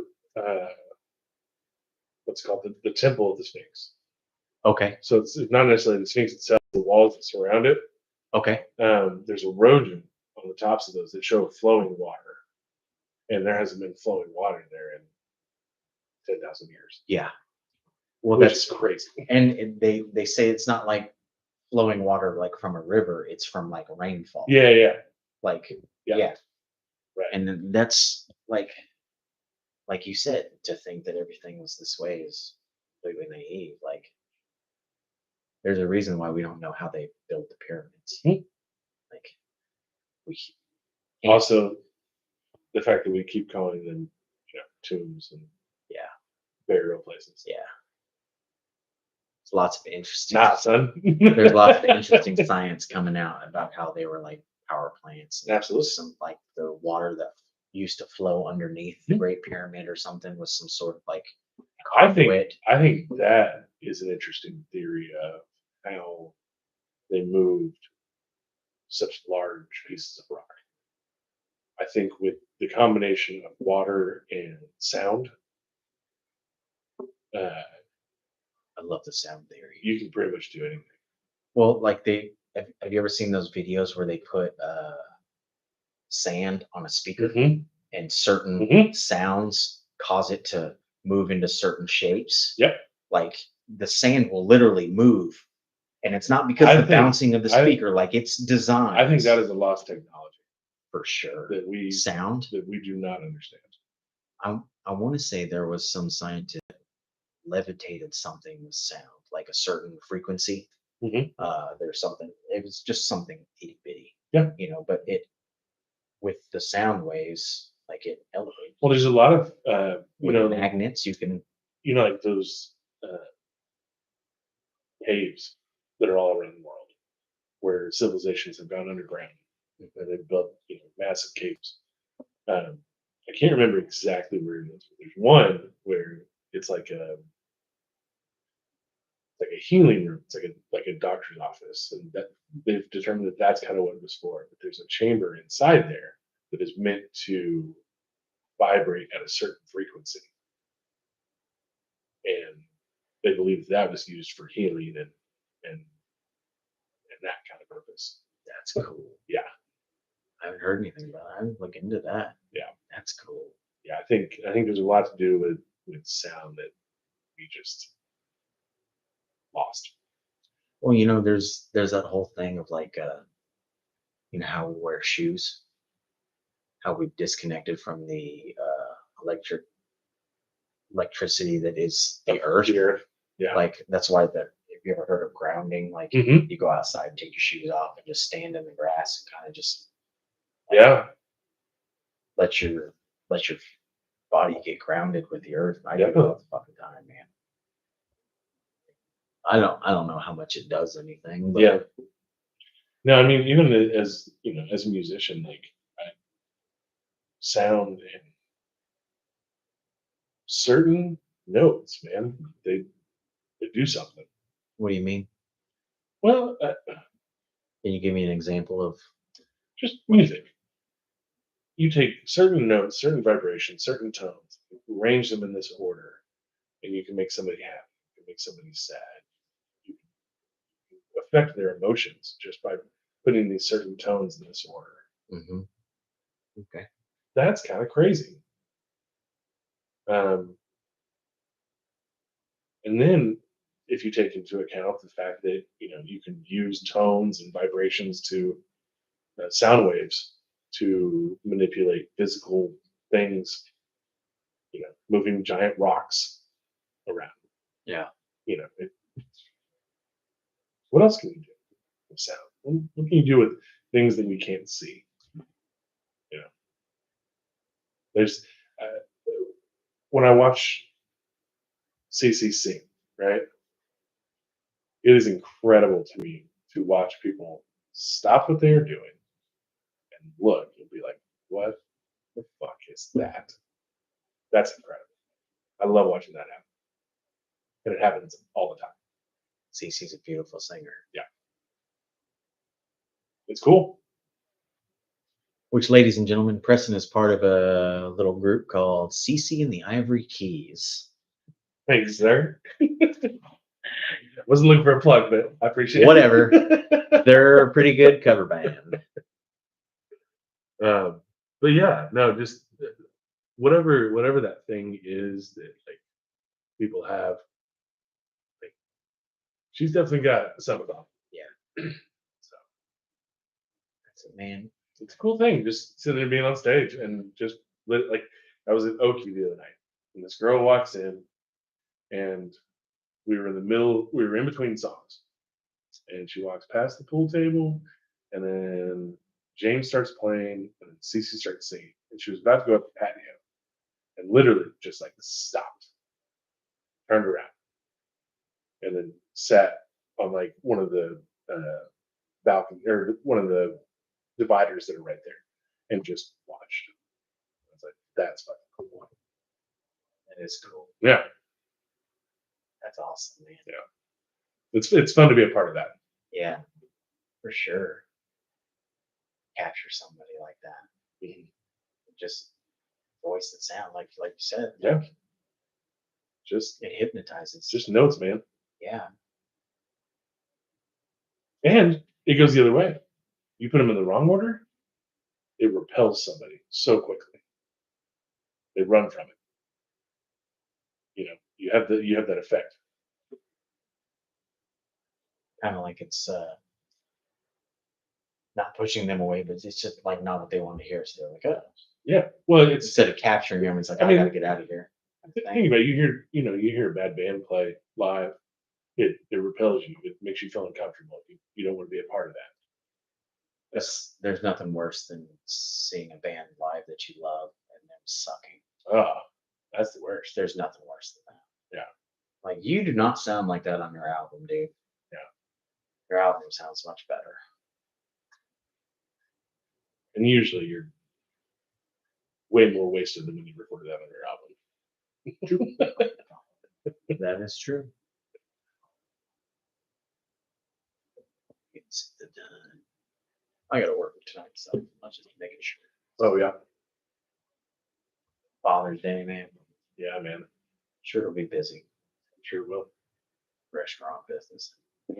Love it. It's good money, man. I put in my request off for this. I told Krista, I was like, I don't know what time it's gonna happen, but I'll update my availability. I just never did. I'm like, I'm gonna take that day. Oh, it's your day off? Yeah. Nice. Yeah. Nice. It's a good day to have off. I mean, it's a good day to work too. Like, it'll be busy and everything, but And I don't mind Sundays. Sundays I usually work by myself, so either walks in. money. Yeah. Restaurant business does suck though, man. Yeah. Well, people suck. Yeah, people suck, not the restaurant business. The money's pretty good. I got offered a job the other day, and it was one of the first times I got to tell somebody like, "This is my last job." Yeah. Like, this is my, because I'm tired of working for other people. Mhm. I'm tired of making them rich, like I was saying earlier. Sure. And like building this cleaning company and podcast and comedy and my book, and like, I don't want to work for other people anymore. Sure. I want to start working for myself. Yeah. Like, you're a dick and you don't really care about me. Mm-hmm. Like, I appreciate you letting me off when I requested, Right. But I need to remind you, it is a request. Well, I mean, I'm, especially for the last few years, I've, like, at the end of the day, I don't actually work for you. I work for me. I work to better my life. Mhm. Now, yes, am I in your employment? Okay, Yes. maybe. But at the end of the day, I don't really work for you. I work for me. I work to better my life and my wife's life and my friends around. Like, at the end of the day, I'll decide what I'm going to do. Like, That's why I've never had a problem quitting places, man. Because one, you're going to continue to go on whether I'm here or not. And I know what I deserve and how I should be treated. Well, and tables turned.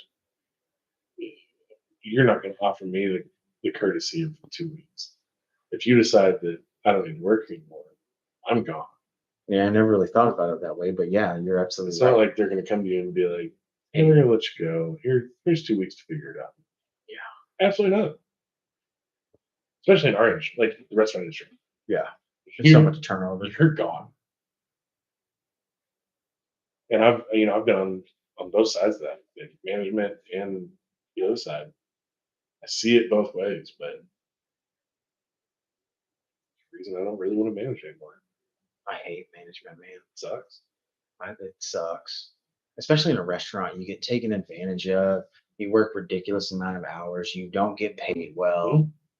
I mean, you get a paycheck, yeah, but it's not worth what you put in No. at all. And it never fails, man. You always get mistreated in management. Always. On both sides. You get mistreated from the staff, you get mistreated from your bosses, who are getting mistreated from their bosses. It all sucks. That's what like And restaurants.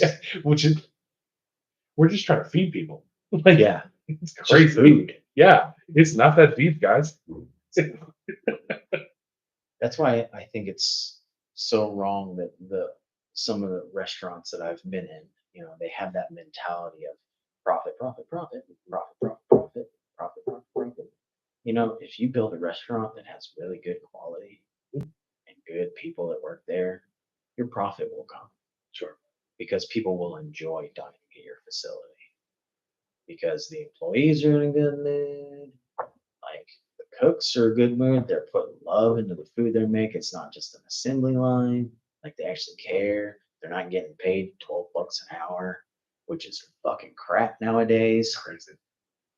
Like I used to think making $12.50 an hour working at Outback Steakhouse, I was fucking living it up. Right. Dude. Living it up. Sure. And now I'm just I mean, depending on when you were doing that, you might have been. yeah. I mean, there were times, but I mean, at those particular times, I was working 2 jobs. I was working restaurant, but now, like, I mean, don't offer me anything unless it's less than $25 an hour. Yeah. Like, if it's less than $25 an hour, I'm not even interested in it. yeah. Well, and going out and making that and knowing what you're worth, that's a lot of that. That's another thing. Like, you have to be willing to say that this is what I'm worth, and this is what I'm going for, and not taking that crappy job just because you have to pay a bill. Yep. Like you're gonna figure it out. You've made it this far. Sure. Guess what? Every single bad day that you've had in your past, you've made it through. Yep. Your success rate is 100%. Right. 100%. You woke up today. Like That you will that make 1,000. it. Yeah. That's one of my biggest strengths is my faith that it's all going to work out. I don't need to know how it's going to work out because that greater thing Mhm. that's above all of us will make sure that I'm okay. Mhm. Like it happens to me all the time. I work with this kid Jerry. He has goals and aspirations to open his own mechanic shop and everything Okay. and whatnot. And I'm always telling him like, hey, do it, chase your dreams, but do what you want to do. Well, the other day I had a table and they were 3 dudes that work for an electric company. It's like Ace Electric or something like that. And they were just at a table. I didn't say anything to them. I didn't mention my podcast. I didn't mention my dreams and my goals. Nothing. Okay.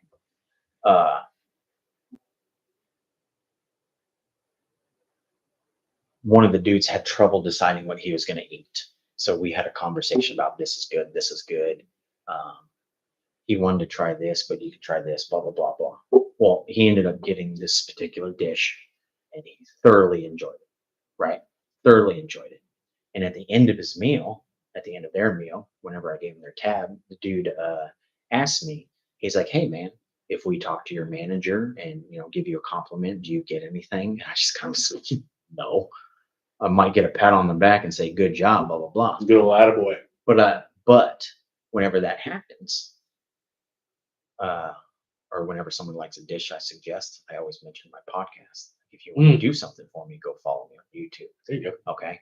Well, this particular guy, since he said that, I was like, I don't get anything, but if you would like to do something for me, I have a YouTube channel where I just launched a podcast. I've only got a few podcasts in, but if you could go follow me, that'd be fantastic.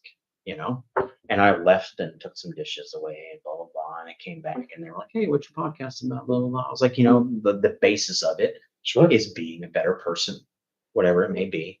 And we just kind of talked about it. And I was like, I'd like to talk to average, everyday people instead of celebrities, because everybody talks to celebrities. Nobody talks to, Sure. just you and me. And I had come back and he was like, hey, dude, he's like, what do you need for your podcast? You need a microphone, you need blah, blah, blah, blah, blah, blah, blah, blah, blah.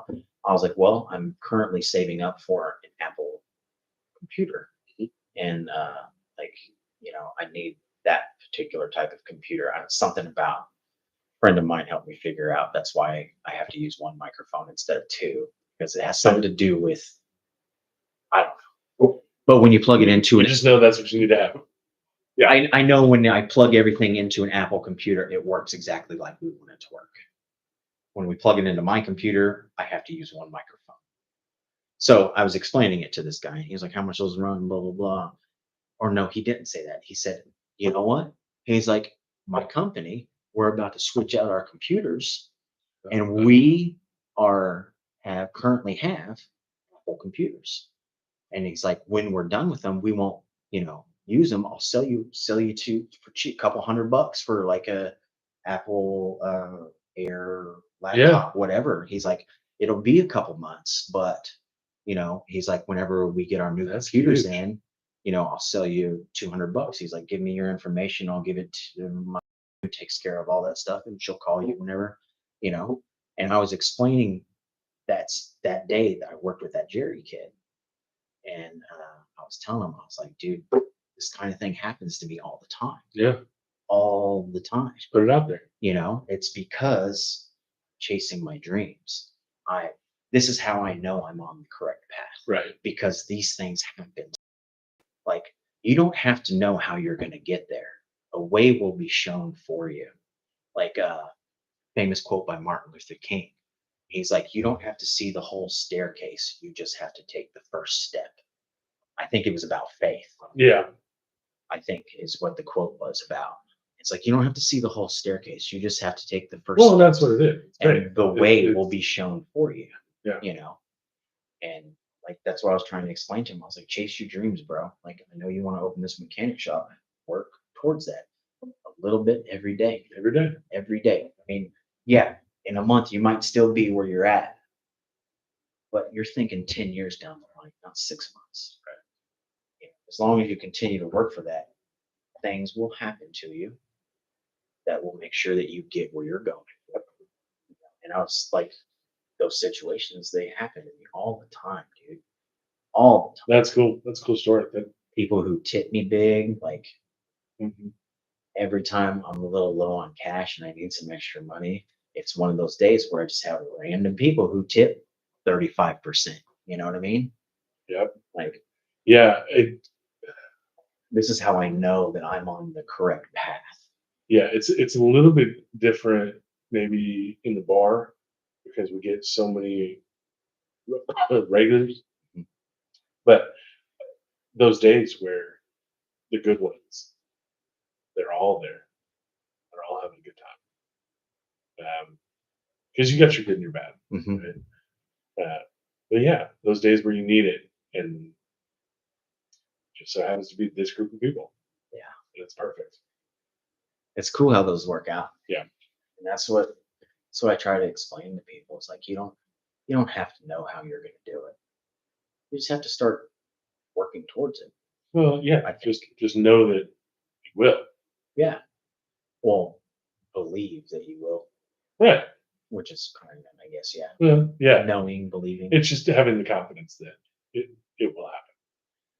That is one of the things that I did take from religion as a Mhm. child is the faith aspect. Yeah. That is one of the things that we are on the same page about. With me and religion specifically. Yeah. It's the whole faith thing, the blind faith. It is this way because I believe it. And That's always been a struggle for me.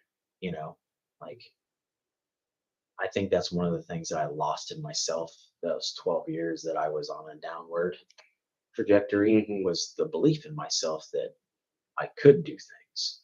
Yeah. And I think that's one of the things that going through what me and her went through with her predicament is taught me if I could get through that, Yeah.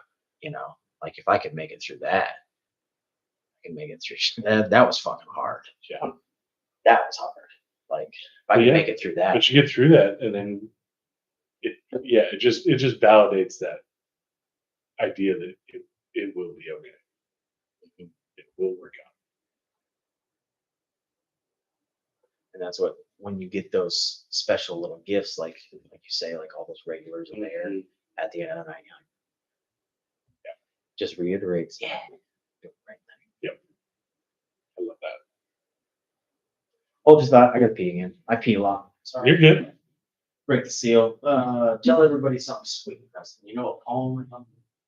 Not off the top of my head.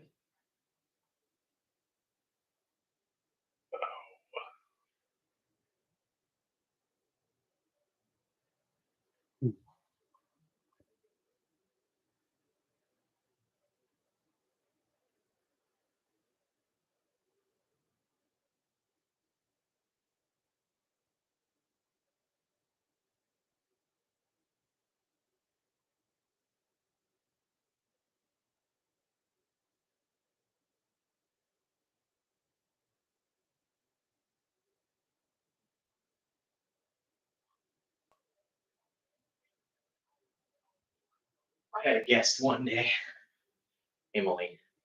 She grew up with brothers, and I went to go pee, and I hear her going doo doo doo doo doo doo. And now every time I go pee during a podcast, I play the fucking Jeopardy song in my head now. I'm having her on again in August because she was one of the podcasts I did where my second microphone wasn't working too well, so the audio's really messed up. Like you can hear me very well, but you can't hear her. Gotcha. So Gotta do a redo. well, not a redo. I mean, you could still kind of hear her a little bit, but it just from the listener's aspect, Sure. you had like I was loud and she was quiet. Gotcha. So But you said say something sweet, and all I can think about is one of my favorite jokes. I like to tell. what is it? How do you find Will Smith in the snow? How? You look for the Fresh Prince. Ah, but you look for the Fresh Prince. Oh, It's always a good one. Will Smith. Yeah, I did kind of have to adjust that joke though. Why? I said, how do you find Will Smith in the snow? Yeah. Call his wife bald, and he'll find you. Ooh.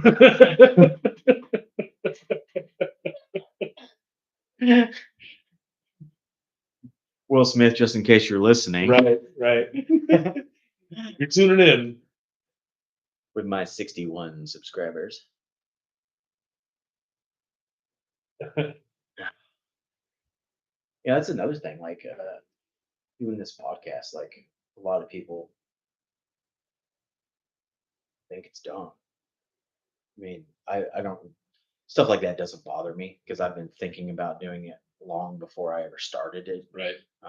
Because a buddy of mine, like, we would have really good conversations. Like I've had good conversations with you over the years. Absolutely. Sitting at the bar top, and just like if our conversation helps one person, man, that's I mean, doesn't matter Worth if doesn't matter if a million people liked it. If that one person liked it, that's all means something, man. Yes, sir. That's all that means something. Yeah, I was going to ask you kind of what's your goal is with the kind of message you've kind of covered that.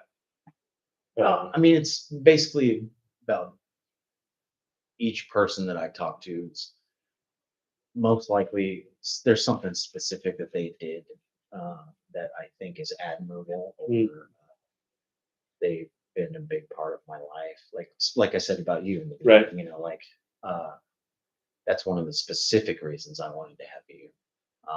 Each person is a little different, you know. That the girl I was just talking about who did the Jeopardy song while I was peeing, she actually called and talked to me one night a long time ago when I was very, very drunk and talking about harming myself over, I think it was Facebook that night, Yeah. you know, and she called and talked to me. Everything. I don't remember how that night went, but I think I remembered her calling and talking Yeah. to me, Yeah. and that was one of the main reasons I wanted to talk to her was to I really appreciate that, and it's just about being better, man, being better, leaving the world better than you found it. I see it so much nowadays. People just don't care anymore. Like last night, I It was. is all about number one. It is all about number one. Last night, I was driving down. I was on Broadway and 10th Street. I went for a little motorcycle ride last night, just to think.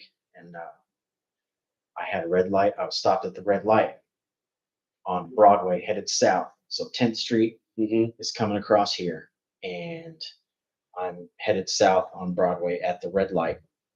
I get the green light. Right before that light turned green, this kid comes by on one of those scooters downtown and zips into my lane because there's construction on the shoulder lane. Okay. So there's only one lane to get through that Sure. intersection for me. Kid goes through, light turns green. I start to go. Two more kids with that kid come through, cut me off, and take up the lane Yeah. for the next half a mile. Right. It's just if you're going to ride that scooter on the street, you need to show respect for other people that are also on the street and You need abide to, by you need the to obey traffic laws. Yeah. I was literally going and you went through a red light, cut me off. I mean, it's lucky, you weren't driving a car Yeah. or what like a drunk driver not paying attention. What if that light was green and somebody was going 35 miles an hour through that Absolutely. intersection when you cut them off? They wouldn't have been able to stop in time. Yeah. I understand that you want what you want and you want it now, but you ain't gonna want anything if you're dead. It's just that people being inconsiderate nowadays is just gotten ridiculous. Everybody wants to be an influencer and have $1 million and It's funny. I feel like I see a lot of times, those videos where they're either they'll do something or they'll give somebody money or whatever, blah blah. And they ask the person, they say, if you could, spread one message to the world, what would it be? Everybody's answer is just be kind, be nice. But nobody's doing that in the real world. If you're on camera and you're on somebody's fucking channel, that's the right answer to say. But nobody's actually doing that. No. And everybody thinks they have it figured out. No, people are afraid to say that they don't know. That's a big one. I mean, it's along the same lines too, though. But it's just you're right, dude. Everybody says it. But nobody's doing it. Nobody's trying to make it better. Everybody's just trying to get theirs because everybody else is being selfish. So they're like, oh, well, I need to be selfish. No. Yeah, the same person who says, be nice. You never know what somebody's going through. They're the same person to bitch out a server at their restaurant. You know, cool. I hate that. Was your side arranged that important that you had to make somebody feel awful? Was it? I had somebody do that to me. They wrote on the bottom of their ticket, "Don't always suck." That passive aggressive bullshit. I hate that so much. If you want to say something, say it to me. Yeah. Write it on the bottom of your. I'm literally standing right here. Alright. But what's funny is I write in more detail. What did I say? Suck less. Don't always Don't suck. always suck. That's Now imagine. aggressive. Now imagine they wrote other things on those tickets. Like I go into full detail in my book, in a Uh-huh. chapter in my book about it. But now imagine if I was not a strong-willed person, and I was a weak-willed person, and I was having a really bad day. And that little passive-aggressive message that made you feel better for an instant ended my life. What if now that blood is now on your like you're a dick. And that very same exact night, literally, this table over here compared to this table that wrote that crap on my note, this table over here saw that I was having a bad night. You know what they offered me? They offered to buy me a beer, Hell yeah. you know, at the beginning. Like, hey, man, why don't you get yourself a drink with mine? I was like, I appreciate that, man, but I don't drink anymore. You Yeah. know what? And then But I do appreciate that. But then at the end, they tipped me good too. I think they tipped me 25%. These people over here that told me don't always suck didn't even tip 20%. How are you going to give me advice and then not even tip me properly? Exactly. Like you didn't even tip me 20%, but then you said don't always suck. Like, bitch, you suck. You suck. Suck. Yeah. But I mean, I honestly, I was having a bad night that I didn't give a shit about that table. I was done. Like I was having a bad night. I didn't smile at that table. I was short. I was like, what would you like? Like, let's get this shit down. Yeah. You know, I'm sure I rolled my eyes a few times. Like I was having a bad fucking night. Sure. But that shows you the difference in people. But like, was your food right? Did you ever have to wait on drinks? Did I do my job? Maybe not properly, but okay. Not as well as I should. You understand what I mean? Like most of the time, that's right. Even if I'm not going above and beyond and being like, "Hey guys, what's going on?" Like you're still getting a level of service. Yes. You still got it. It didn't entail you trying to feel high and mighty by writing such a shitty note. Right. Because, like I said, had I been a weak-willed person and been having, maybe my fucking wife left me that morning. Sure. You don't know. Also, that's why I hate that right at the bottom of the credit card receipt bullshit. Because if they had taken the time, been like, "You all right, man?" You'd be like, "Listen, guys, I'm sorry. Have a bad day." Been a really bad day. Yeah. Long day. I've been here for 9 hours. Yeah. It's been like, a long I just day. want to go home. And then you have an understanding. Yeah. And then none of that happens. And if anything, both of you might end up having a better evening. Right. Because you talked it out. Well, you got that connection. Yeah. It goes back to that oneness. Yeah. Yeah. It's kind of like that, like, you ever seen two dudes get in a fight, and then after the fight, they're like, hey, let's go get a drink. Yeah. And then they have a drink together, and like, it's a dude thing. Like, And I was gonna say that only happens with dudes. yeah. No, girls don't do that shit. But guys, like, they'll duke it out real Duke quick. it out, get it out of your system. You done? Yeah. Yeah, and like you said, it's that connection. You have this connection with something. It's crazy. Yeah. Speaking of the giving advice and you sucking, James and I. There's something in the air. There's something there. There's something. Simus. Simus, what is it?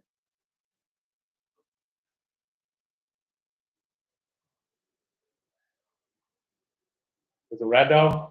Yeah. It's a dog. It's a small dog from 2 doors down. Yeah.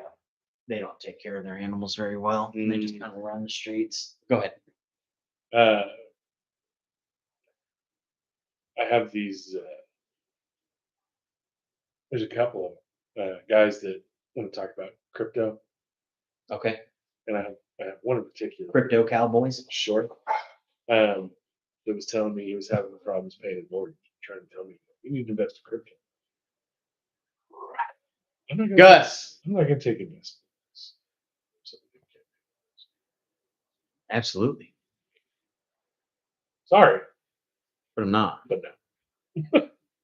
And it's just that same thing. Like I recognize that you don't know what you're talking about, Yeah. so I have to navigate that. I have to figure that out.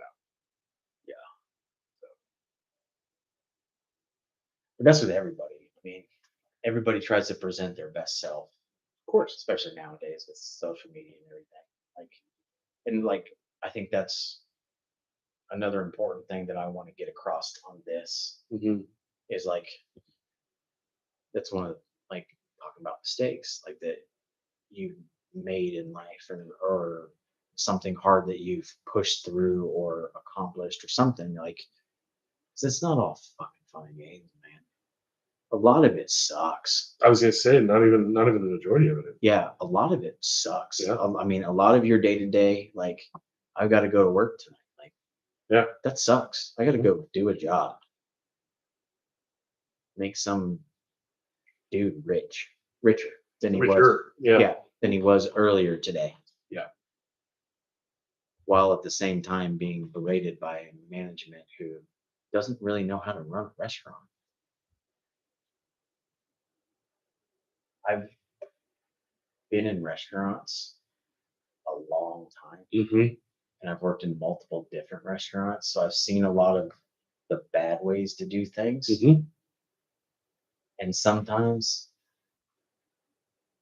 like, you see people and you're like, what are you doing? Yeah.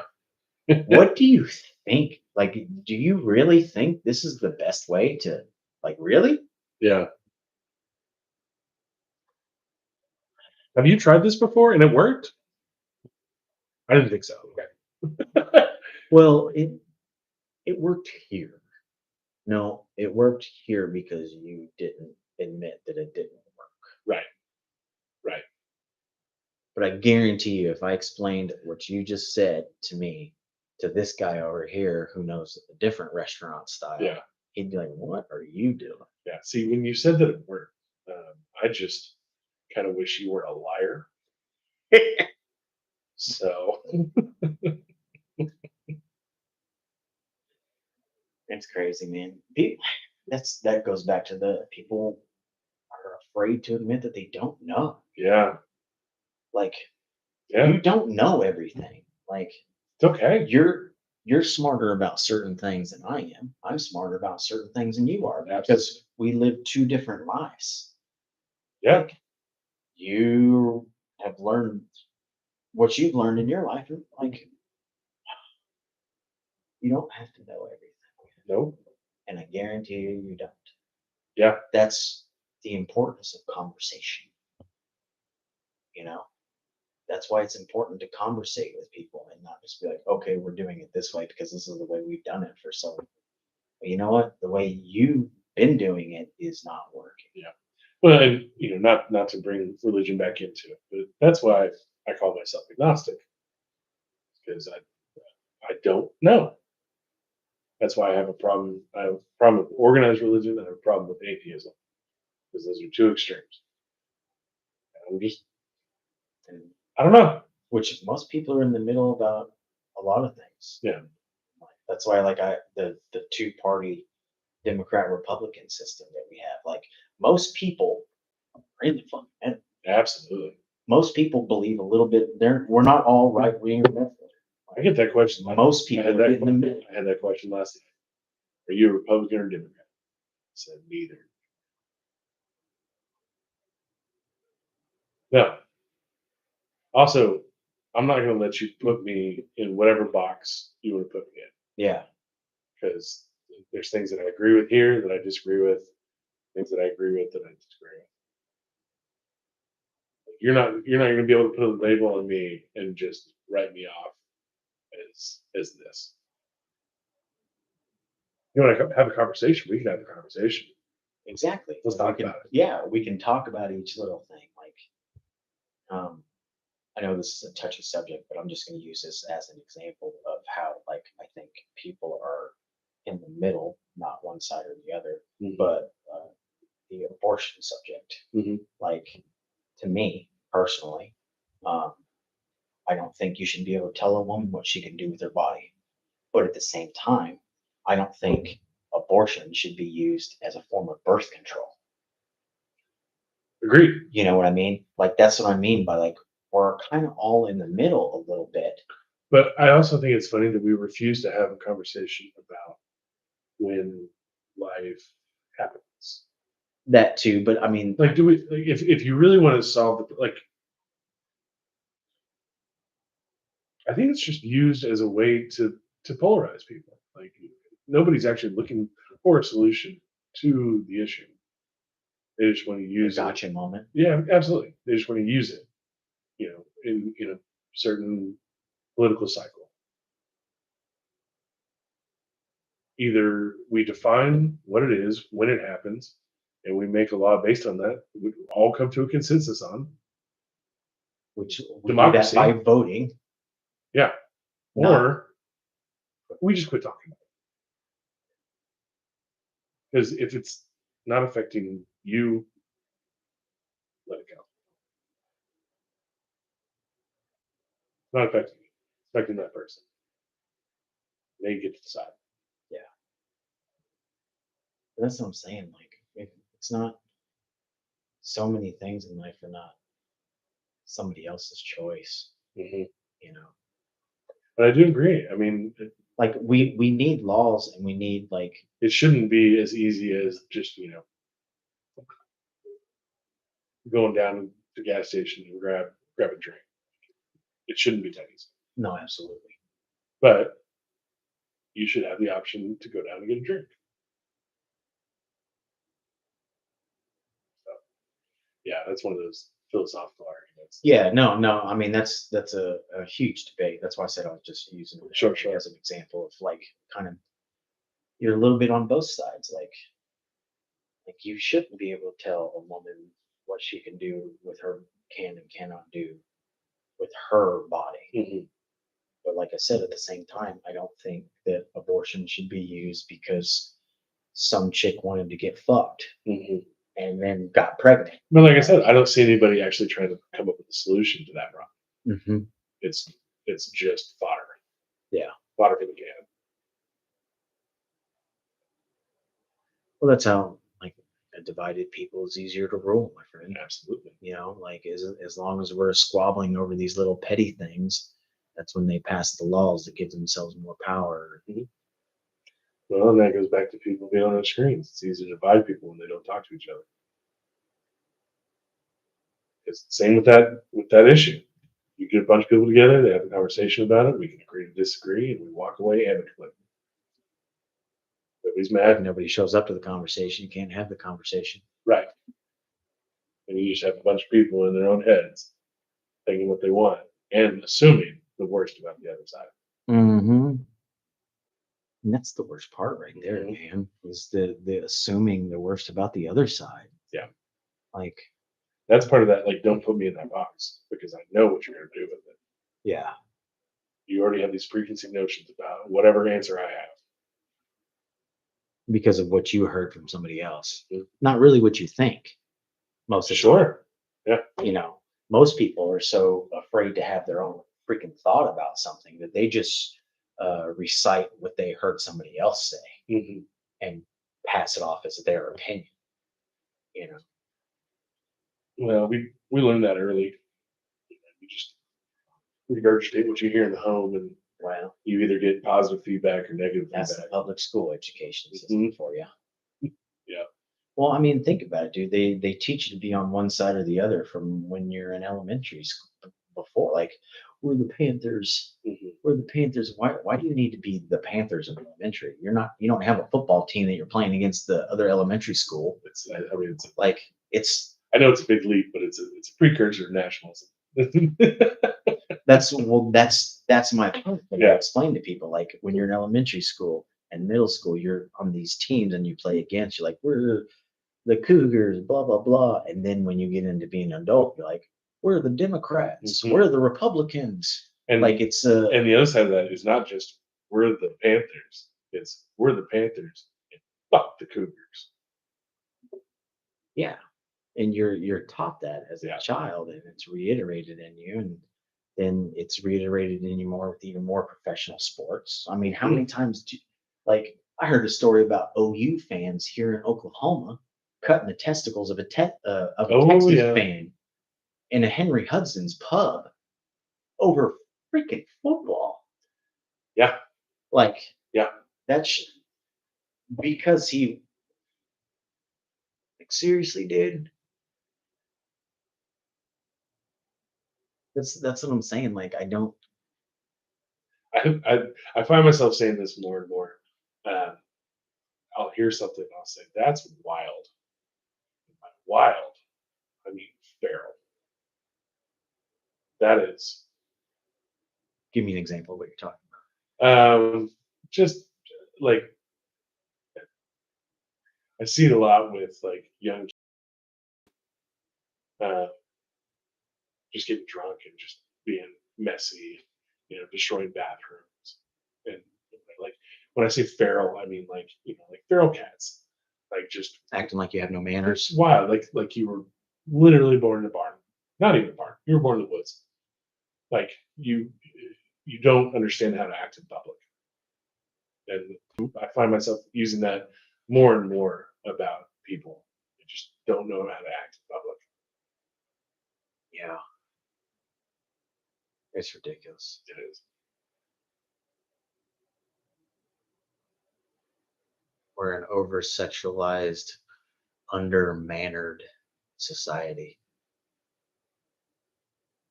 And it used to not be this way. We've lost our way, I think. Yeah. Like the car's going that way and we need to go that way. For sure. Yeah, yeah. Get off the train. And we'll see my thing, like I mentioned this in another podcast, but like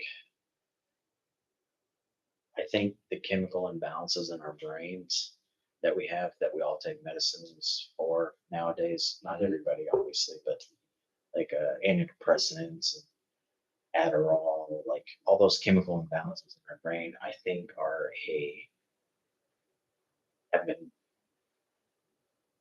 unintentionally done to us due to profit, Yeah, like the food system. Because like in the 50s, the American population looks nothing like the American population looks now, and that was 74 years ago. I think it goes back to when we were talking about uh, that contest. Like somebody started it with the best of intentions. Well, the best of intention was to feed millions and millions of Feed people. millions of people. Also with the pharmaceuticals, like I want to help people. I want to make people that are sad happy. Somebody came in and said, "We can monetize this," and nobody stopped them. That's what I'm saying. Like I think it is a side effect of greed. Absolutely. Like, and I think the only way to fix that, it's a slow, long road. Like, I think it would take at least 100 years. I think it's a collapse. I think before the class, though, I never think we're all too far off. And I think that because of the way I changed myself.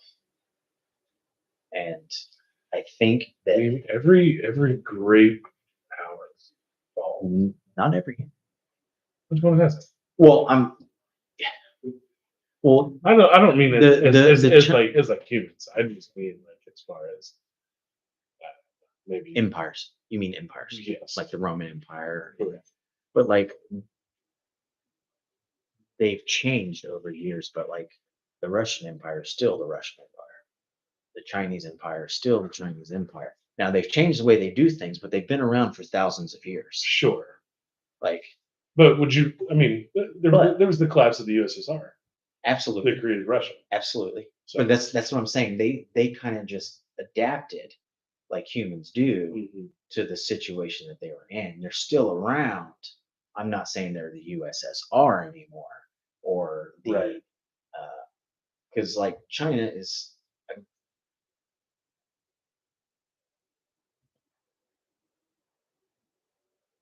the way what you're saying in a way is like the US will fall and then become part of somebody else.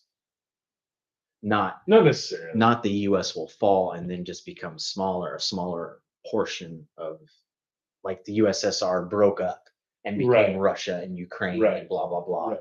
Like I think if our government were to fall or falter, Mhm. I think that we would become China or Russia and get split up, divided up that way.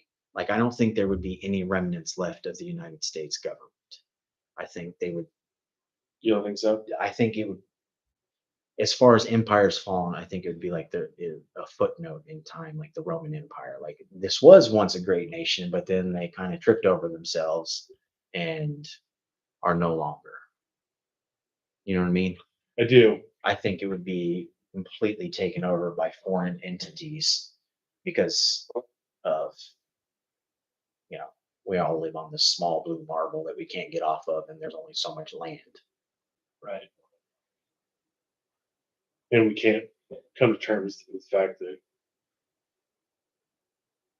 we're this big. Yeah. We just understood that. If everybody understood that, we'd be on the same page. I would like to. What I would like to see happen is definitive proof of aliens, Oh, and then we can all get on board with saying "fuck the aliens." you know, I think it was Isaac. Just get everybody united against common enemies. Whose speech was that? Uh, There was a president There was. who I think it may have been Nixon or something like that. There was a president who used like those exact Uh-huh. words in a speech to the UN, talking about and it maybe it was Bush Senior, maybe it was Bush Senior who said it. I'm not sure. Reagan, Bush Senior. I think it was in the 80s. Yeah.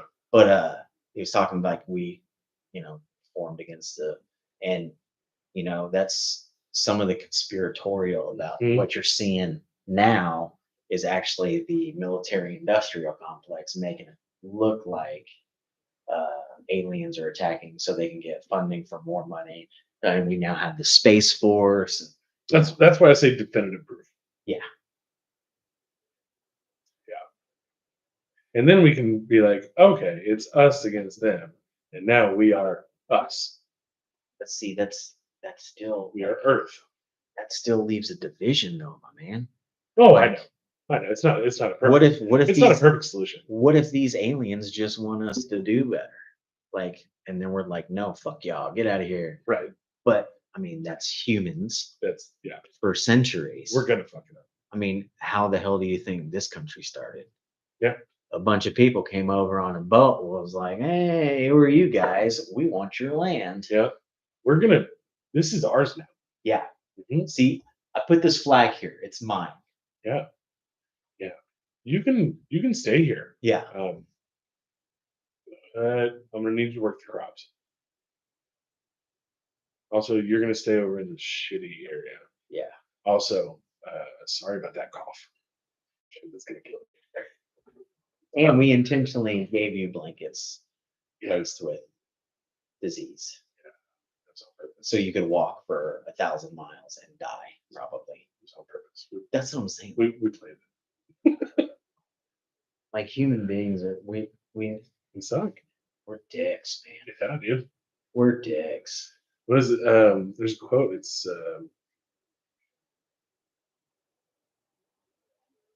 like the only thing we're good at is inflicting pain on each other. It's what we're the best at.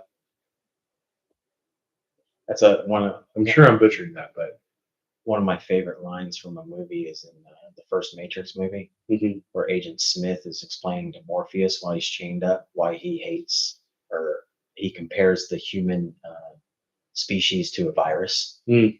Like your humans are just like a virus. You go to one place and then you just multiply. You use up all the resources and then you move to another place. You do the same thing. Mhm. It's like it's just like a virus. yeah, Like it's one of my favorite lines in movies. Like that's a good description of how like humans it's accurate treat the planet. for sure. You know what I mean? It's like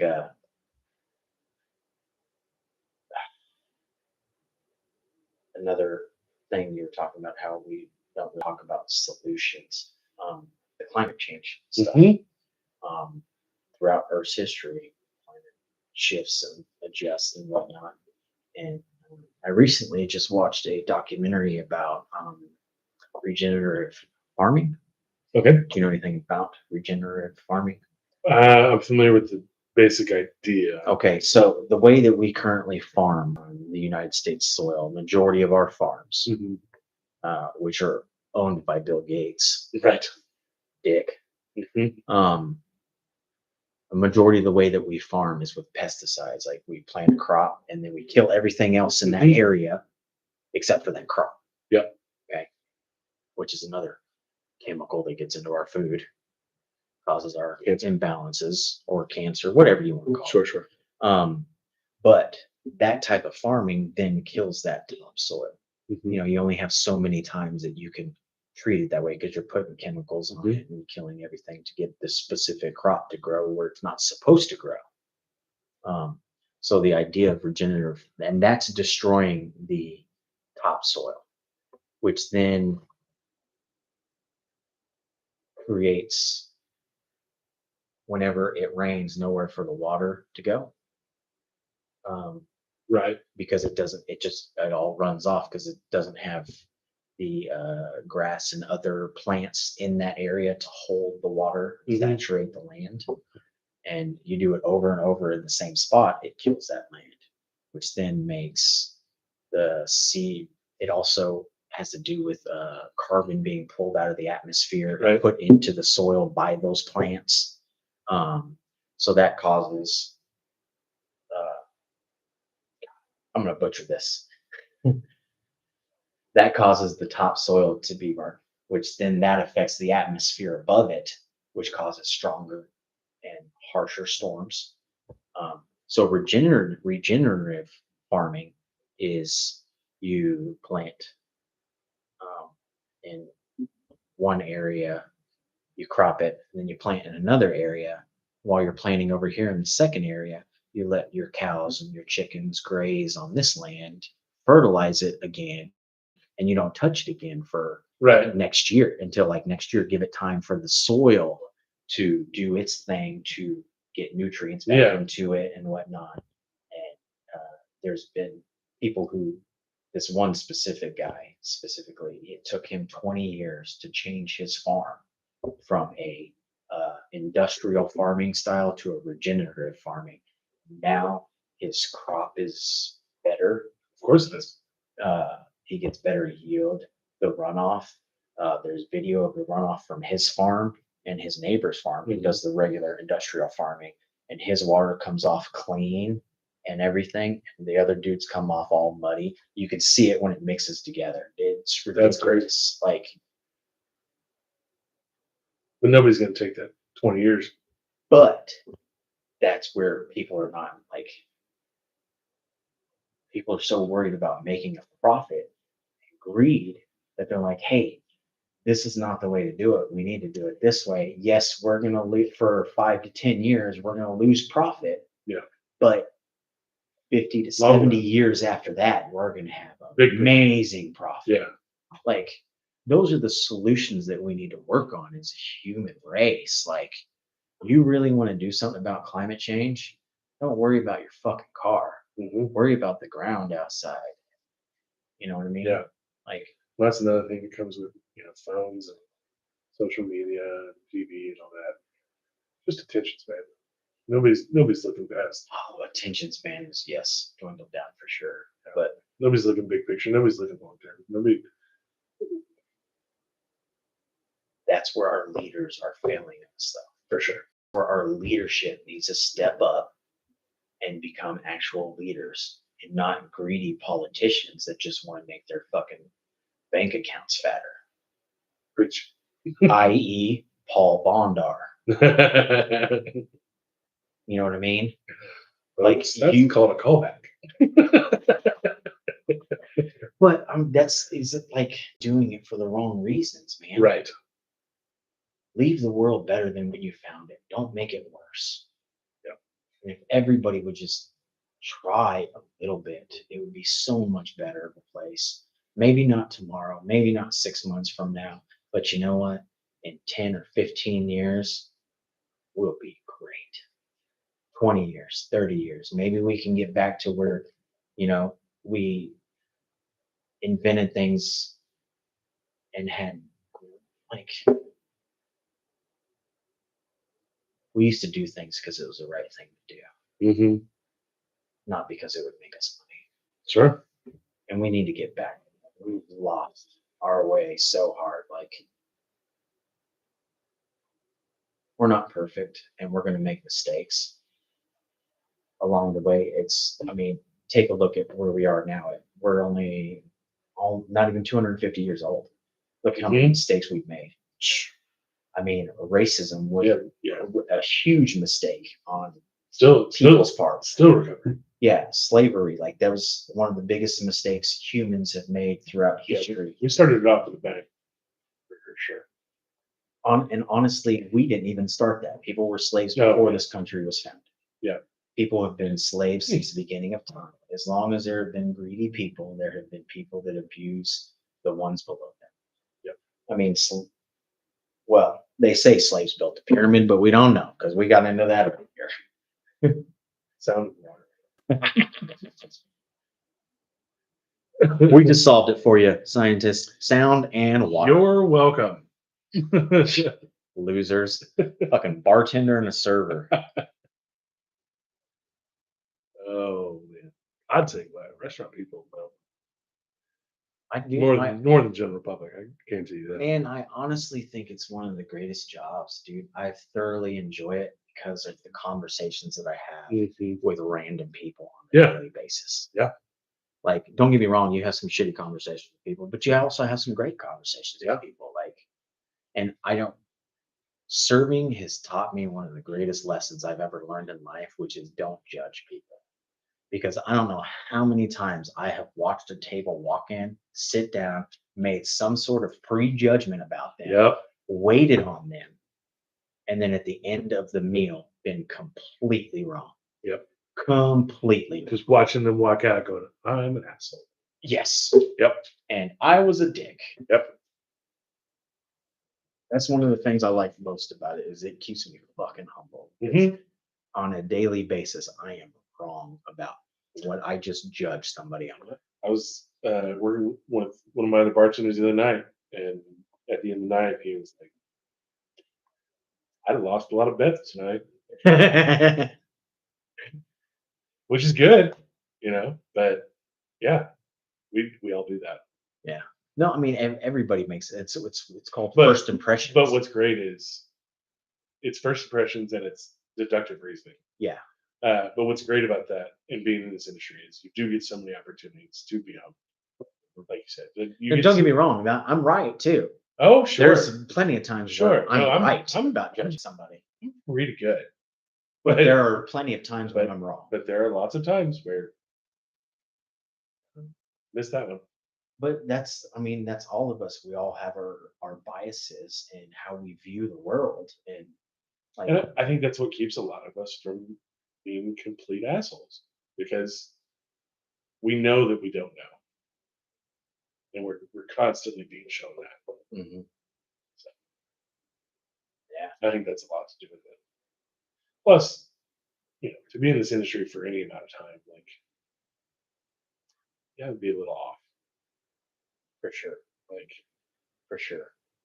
I know people think I'm crazy. we're not, none of us who have been doing this for a long time are really working with a full deck. Like, No, not at all. Especially if you're in your late 30s, early 40s, still doing this type of work. right. Because I've tried a corporate office, man, Yeah. and it is not for me. Yeah. My mouth gets me in trouble. Now, mistakes have been made. Hmm. But I wouldn't change it. No. Love it. I have regrets, but I think everybody has regrets. But I also think that's what helps you evolve as a human is having regrets. Yeah. Like people who say I have no regrets, like they're full of shit. because like the regrets of how you treated somebody a week ago might affect how you positively treat somebody Yeah. in a week. If there's nothing you can think about that you would go back and change, you're full of shit. well, you're a psychopath There are those here. or delusional. You're not living in the same reality the rest of us are. There's a little bit of both of those people were on me. Yeah, Accurate. for sure. So there's a clock on the computer. I just can't see it. But I'll make sure. 12:37. We got about 20 something minutes. I got to pee again real quick. Right on. Okay.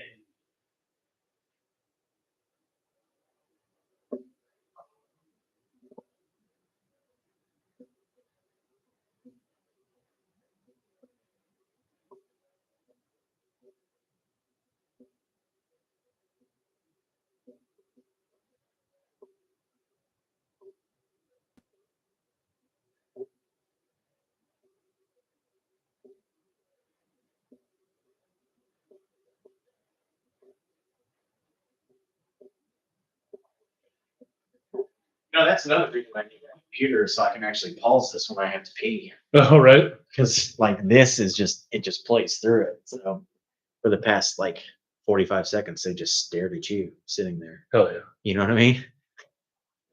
You're welcome. How much Um, how much time does it take you to edit these? I don't edit them. Oh, you just throw it up? No, this just go up as soon as I hit stop. We're actually doing the YouTube live.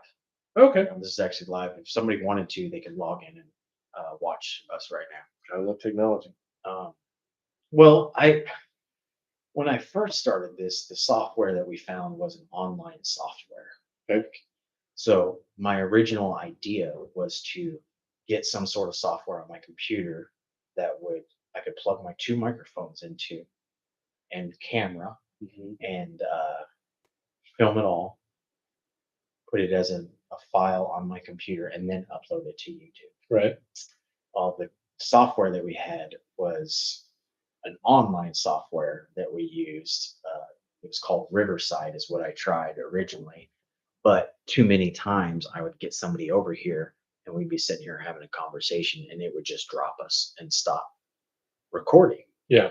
And I had thought that a direct internet line was my issue, because it was going through Wi-Fi. Right.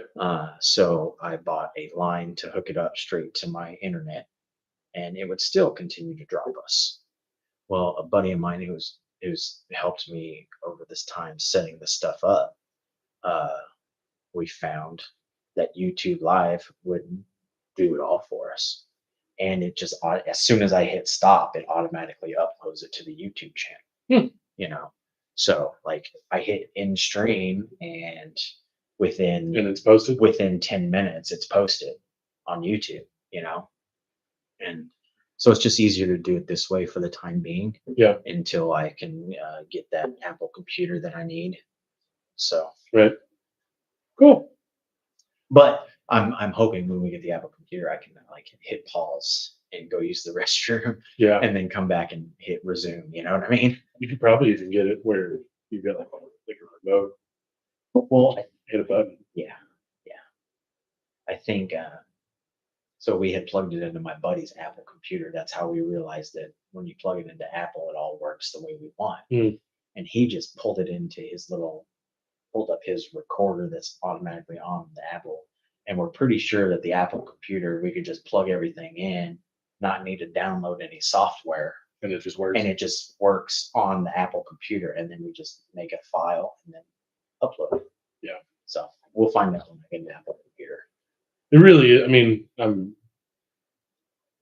Android all day, but as far as like video editing, sound editing, recording, Apple is solid. Yeah, like we plugged it into my buddy's computer, and with both microphones, it sounded studio quality.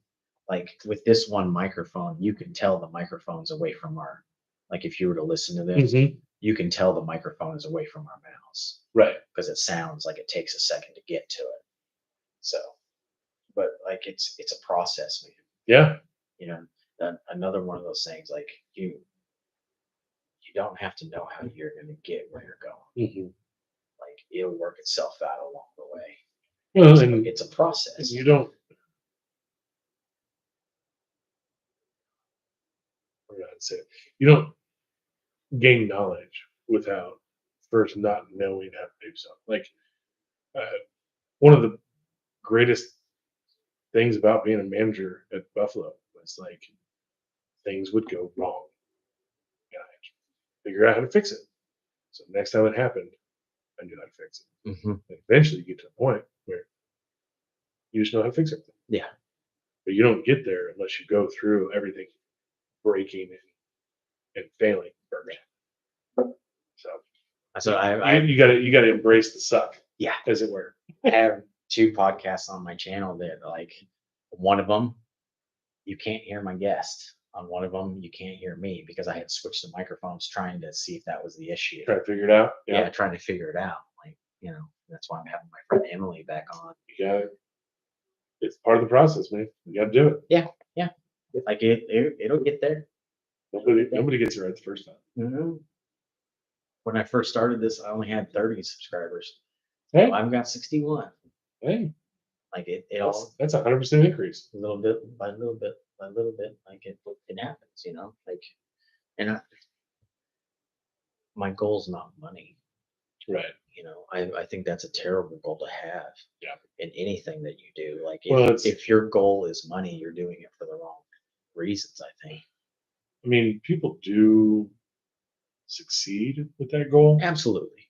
Absolutely. but I think most of the time you're just asking for failure. Like if that's your sole motivation.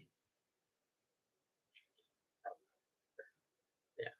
There's plenty of people that have, like, I mean, but they're usually dicks and psychopaths, Oh, yeah. sociopaths, and Oh like, yeah. I mean, they did a study a long time, I don't know when, but they did a study where they said that most CEOs of big companies have the same traits as psychopaths have. Yeah. They funneled it in a different direction Hmm. than killing people. Hmm. They're killing the market. Well, there's. I wish I knew who it actually was, but there's a guy that there's a doctor. He was a psychologist, not a psychiatrist, psychologist. He was doing a study on psychopaths or sociopaths, and he was trying to figure out a way, like a test. That's what it was. It's sociopaths. CEOs are sociopaths. Right. Sorry. Yeah, psychopaths have a detachment from. Yeah. Sociopaths. Yeah, I'm yeah. sorry.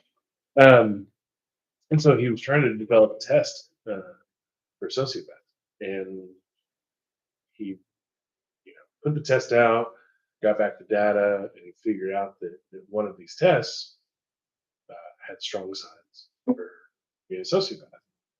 Went through and found out, and it was him. And he diagnosed himself as a sociopath. No. Didn't realize, but it was the test that he created that made him realize That he's he was a sociopath. But super high functioning. He was married. And he had a successful practice. Like all these things, he just detached emotion.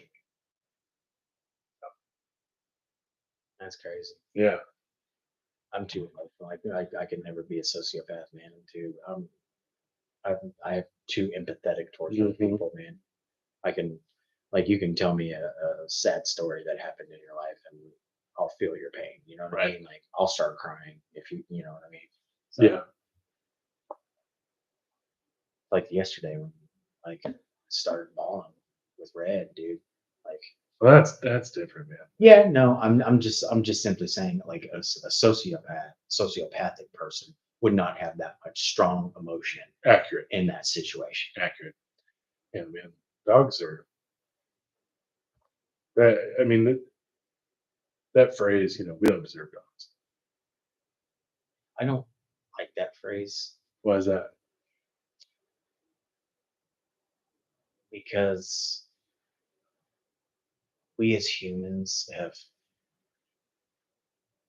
all dogs started out as wolves, and the relationship that we have with specifically dogs Mhm. started back in the hunter-gatherer days. Like they figured out they could work together, and we created this strong bond. Like, and dogs are such pure animals, and I understand the idea. Like, we don't deserve dogs because from an outside perspective, humans are, shitty animals Yeah, we saw. for the most part. Yeah, And yeah. dogs are so sweet, kind, and gentle creatures for us. But at the end of the day, they're still wolves, and Accurate. and necessary. Like, if society were to fall apart, they would devolve back into wolves and Yeah. strongest, and they'd rip them apart. But I think we do deserve dogs. Like, they're our little angels, man. Like, they're Better than cats. for sure. Mr. Whiskers, just in case you heard that, I didn't say it. Oh, I'll take full ownership of that. I'm gonna wake up in the middle of the night and she's just gonna be sitting on my chest like "Hmm." No, but like I like I like more so the phrase be the person your dog thinks you are. I like that a lot. That's one of my favorite, like because my dog doesn't think I'm an asshole. Yep. My dog thinks I'm great. Thinks the sun Yeah, rises and falls. Yeah. I know, and it's just like ah, if I could be 10% of what my dog thinks I am, Right? I'll be That'd be great. pretty cool. Yeah, man. I mean, I like think that. I think we do deserve dogs. I think they're our other half, man. Like like Red and my wife they were fucking soulmates, dude. Those Yeah. two were meant to be in each other's lives Right? for sure. Like the way that dog kissed Rachel when she would come home from vacation, man. Oh, she loved them. Yeah. The love those two had for each other was amazing. Like, and I don't think that I think that dog made her situation easier for her. Without Red, I think it would have been much harder for her. You know, and I'm so glad that she got to be part of her life. Like, Yeah. for sure, that dog was meant to be with Rachel. For sure. And that's, I mean, how old you say she was? 13, 14? Best guess was she was 13 or 14. That's We had her for about that's 9 a years. strong run. We had her for about 9 years.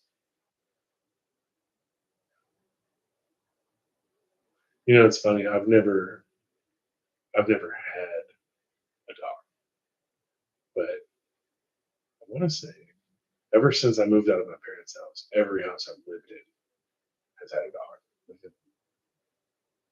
Because I was one growing up, and my mom was allergic to fur, and we just didn't do it. But Which Yeah. makes sense because that Yeah, sucks. I If get you're it. allergic to that pet I dander. get it.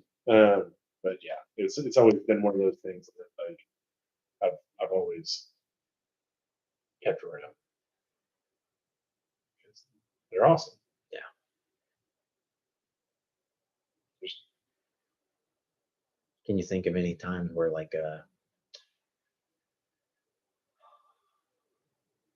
the best way to put this? Can you think of any times where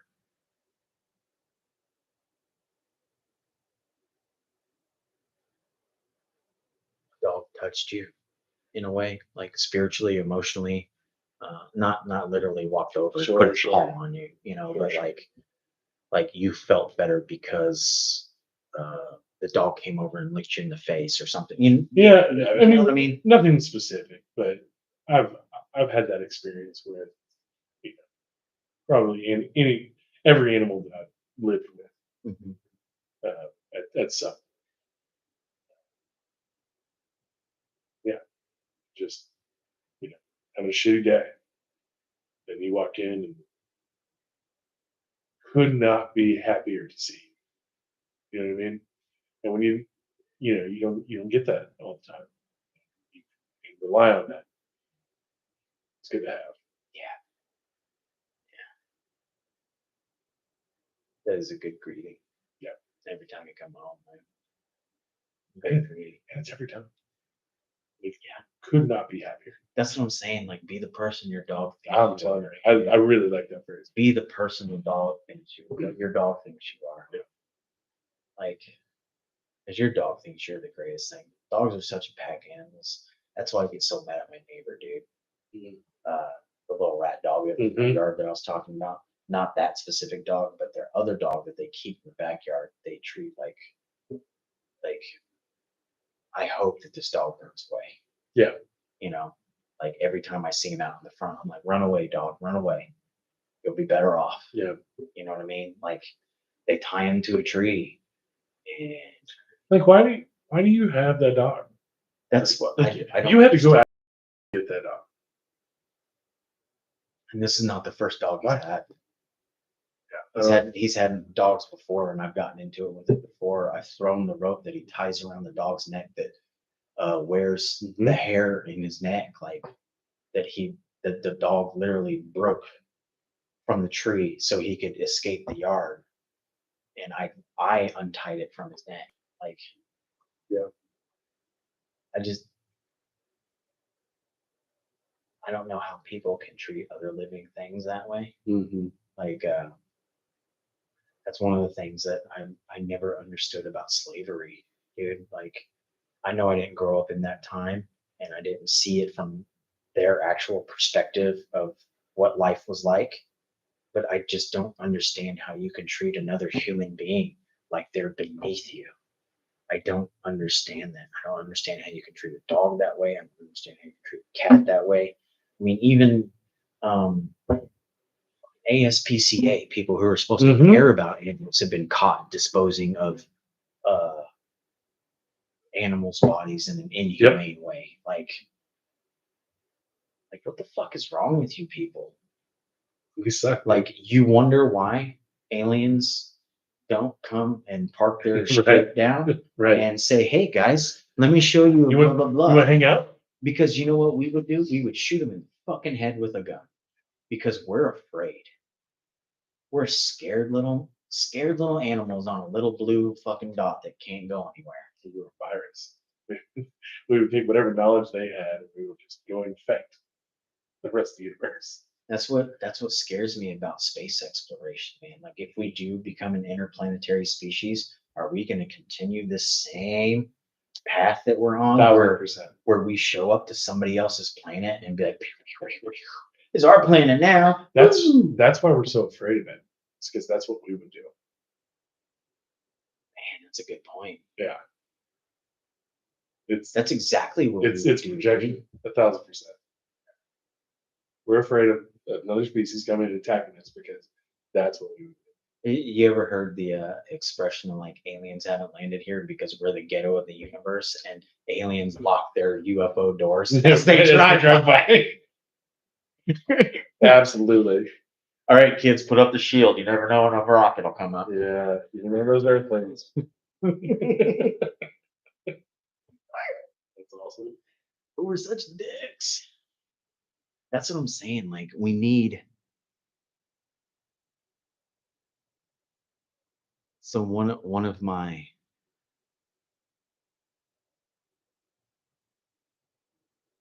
one of my weights that I carry on my shoulder.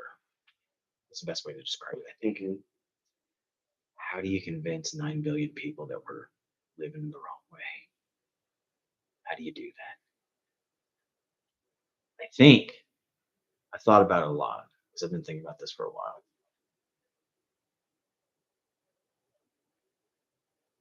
You do it by talking to one person at a time, having a conversation. Yeah, but change always does, man. Change is never a quick process. And what you do is the real secret to that is you have those conversations. You inspire that person to have conversations. They inspire Those people have to have Yeah, it's called critical thinking. Why don't we fucking teach this in school? conversation. Right. Why do we not teach this in school? That is a novel concept. Oh my god. It's called education, not Yeah. Indoctrination. not indoctrination. Thank you. Oh my god. Yeah. Ugh. All right, Preston, we're getting close to 1 o'clock, so let's end it the way I've been ending lately. Okay. What is something you've learned? What is something I've learned in the last Not- 3 hours, or No, just no, in my life? in life. What is something Other than people suck. other than people suck? Because we covered that. Like, think about it for a second if you need to, but like something that could maybe help somebody else. What's something that you specifically have learned about life?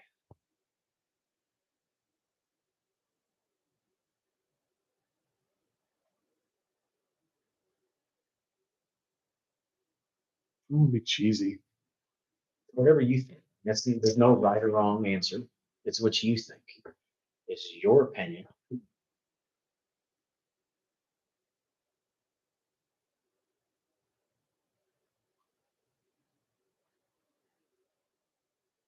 Well, I suppose it's one of those truths. As much as we talked about, caring about other people and being the change and looking out for your fellow man, and finding the difference between only looking out for number one, but also caring about yourself.